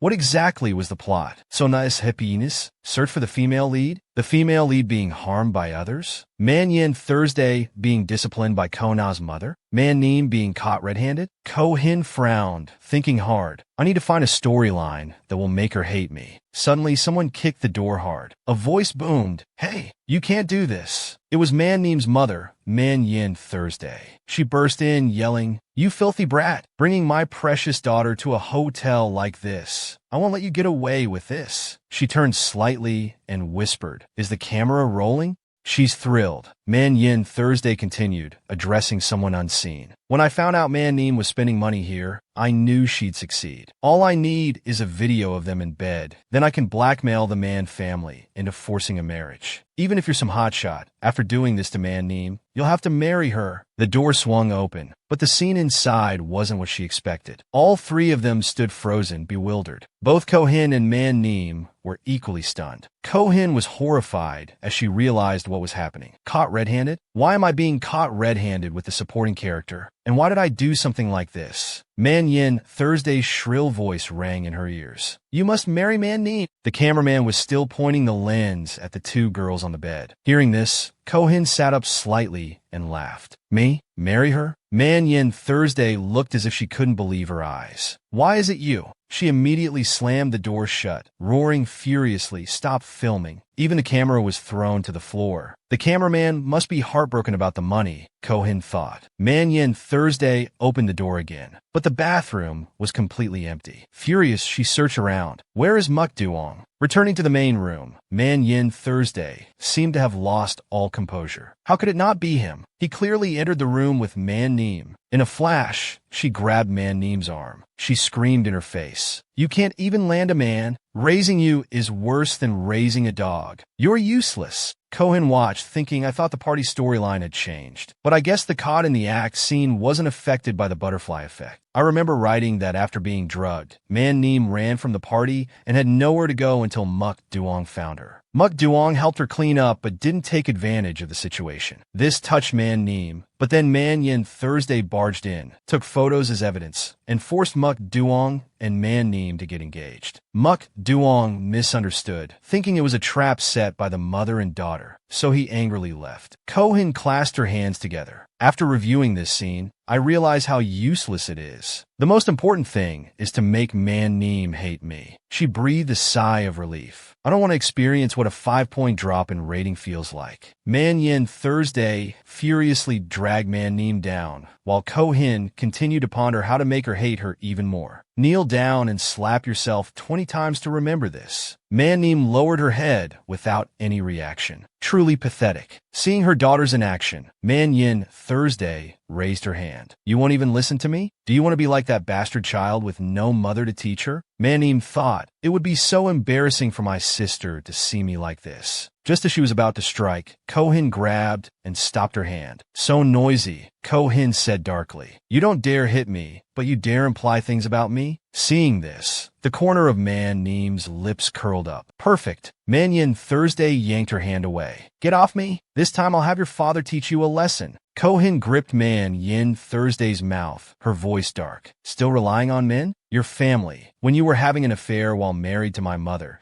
did you think he'd find another mistress to replace you?" She shoved Man Yin Thursday to the ground. "Open your eyes and look. It's all men. Your whole life, you've relied on men to survive." Ko-hin's foot pressed down on Man Yin Thursday's hand. "Are you planning to live off the man your daughter finds? You haven't even learned how to be a proper villain. You're just foolish." Sweep over Man Yin too. "Let me teach you how to be a villain." Man Yin Thursday cowered. "What are you going to do?" Ko-hin lightly waved her hand. "Come here. Let me give you a lesson you'll never forget." She slapped Man Yin Thursday twice. Man Yin Thursday was enraged. "What? Man Neem surely wouldn't." "Man Neem, quickly get rid of this lunatic." Ko-hin crossed her arms. "The person who hates you most in this world is Man Neem. Every day, she's ordered around and humiliated by you, yet she's still bound by morality. Do you even have any morals?" Man Yin Thursday was furious. "Man Neem, if you dare lay a hand on me, I'll kick you out. Without me, how would you even survive? You'd be nothing but a rag on the streets. Besides, I'm your mother. I'm doing this for your own good." Manhwa frowned. "Mother is always like this. She can't stand being challenged in front of others. But for me, full of confidence at this moment. Ko-hin's inner thoughts were divided. One side, the benevolent angel, felt pity. Is it too much to teach a child to hit her mother? Man-neem still has feelings for the woman who raised her. The other side, the merciless devil, knew what needed to be done. Force Man-neem to hate her, so that every time she argued with her mother,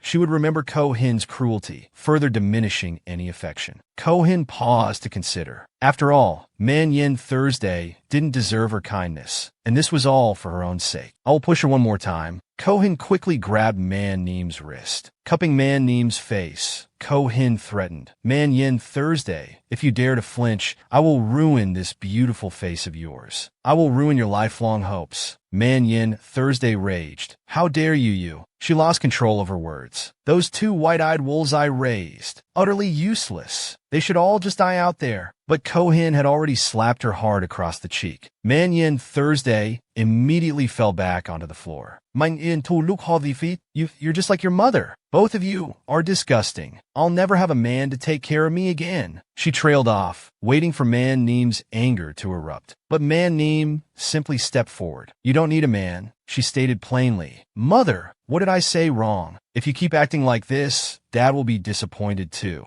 Man-yin to for the Satun. Even Ko-hin was taken aback. Man-neem calmly explained, I'm Dad's real daughter. She isn't. What if you hurt her and Dad doesn't need you anymore? Then who will take care of me? Man-yin Thursday roared. You little traitor, whose side are you on? Man-neem leaned closer. If you like men so much, then focus on Dad. I don't want to be kicked out because of you. Man-yin Thursday seemed bewildered. Taking Ko-hin's hand, Man-neem said softly, we just want what's best for you, Mother. Ko-hin felt a strange unease. Wait a minute. Why is everything different from what I imagined? Man-yin to muta, Ko-hin. She lost her composure. That name, she's ruined my daughter. We have to get rid of her. Tell Ko-kai-tien to beat her to death. Kick her out. I've had enough. Man-yin Thursday clenched her fists, her frustration boiling over. Damn it, that Ko-hin. She's ruined my daughter. Ko-hin, on the other hand, suppressed her anger. Man-yin Thursday, she's ruined my female lead. Ko-hin held her head in her hands, utterly distraught. Ever since Man-neem had lectured her mother, she'd become increasingly attached to Ko-hin. Sister, here's the chocolate you asked me to buy. Worst of all, if rejected, she would. Ko-hin pushed her away irritably. Who's your sister? Don't make me sick. Don't come near me. Man-neem replied cheerfully. We have to be like this in public. Your game is so cute. You told me everything last night. Ko-hin felt her insides churn. This tactic isn't working anymore. She's invincible. What did I even say last night? She immediately opened up the reader comments. The readers' reactions were equally puzzled. The plot seems to be going off track. They're way too affectionate. But the little sister is more interesting now than before. Is the author's male lead even relevant anymore? Or has the author started self-inserting as the evil female supporting character and pairing herself with the female lead? I can't help but go back and check the genre tags. Has the author gone Yuri on us? If the little sister can conquer the evil older sister, that would be pretty compelling. Sipping her water, Ko-hin pondered. But she's so weak, yet she doesn't shy away. A resilient personality, innocent and sweet, a bit foolish too.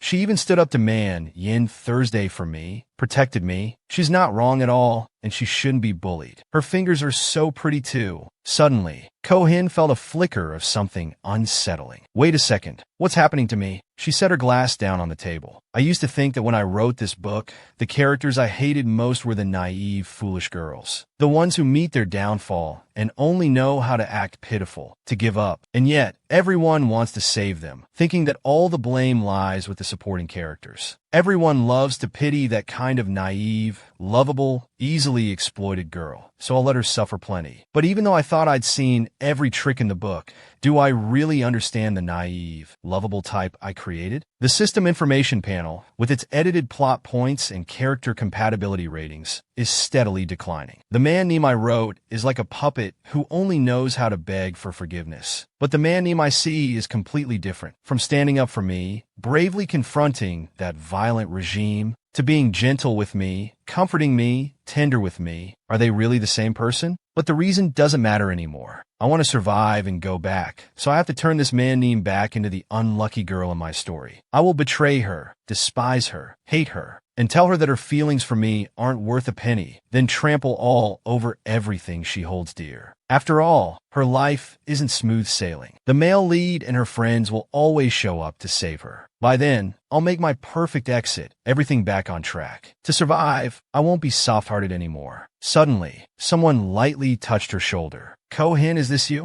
A classmate showed her a picture on her phone. Isn't this the girl your stepmother brought home? There's an article about it. Isn't this the freshman beauty queen? I saw her with a man outside. Below was a picture of man Neem taken with a strange man. Further down were the comments. Hold up, is this man Neem? I heard her mother was a mistress before, and even sold that. I told you, but no one believed me. Anyone who likes Man Neem is blessed. The goddess will sleep with you for a little cash. And so on, a series of comments with inappropriate language discussing the article. Ko-hin was furious as she read. Who's spreading these ridiculous rumors? This is pure slander. Give me your phone. Ko-hin quickly returned the phone. Sorry, give it back to your friend. She covered her face. I just said I'd ignore things, respect the fate of foolish characters, and now I'm acting impulsively. Man Neem, downstairs, happened to see her. She jumped up and down, waving. Sister, I bought you the pudding you like. Ko-hin glanced at the foolish girl, still cheerful, still unaware of the impending disaster. She said gloomily, stay away from me. Man Neem just kept clinging to her. Ko-hin didn't bother anymore. But Man Neem found this incredibly amusing. Sister, do you want to pretend you don't care about me? How cute. As Ko-hin was reading, she heard several girls' voices from downstairs. Are you the bitch from the forum? Lick my shoes clean. The pudding box was trampled mercilessly. You want to die? The girls were bullying Man Neem. Truly despicable. How much for a night? Selling her would probably make a fortune. Maybe her boyfriend is one of her regulars. Come on, show us your skills. Ko-hin sat upstairs, silently observing with a gloomy expression. Man Neem sat with her head bowed, letting them torment her. Sister, are you pushing me away again? The corner of her lips curled slightly. Let's play a game, shall we? I bet you can't resist loving me. I absolutely won't make the first move when we get home.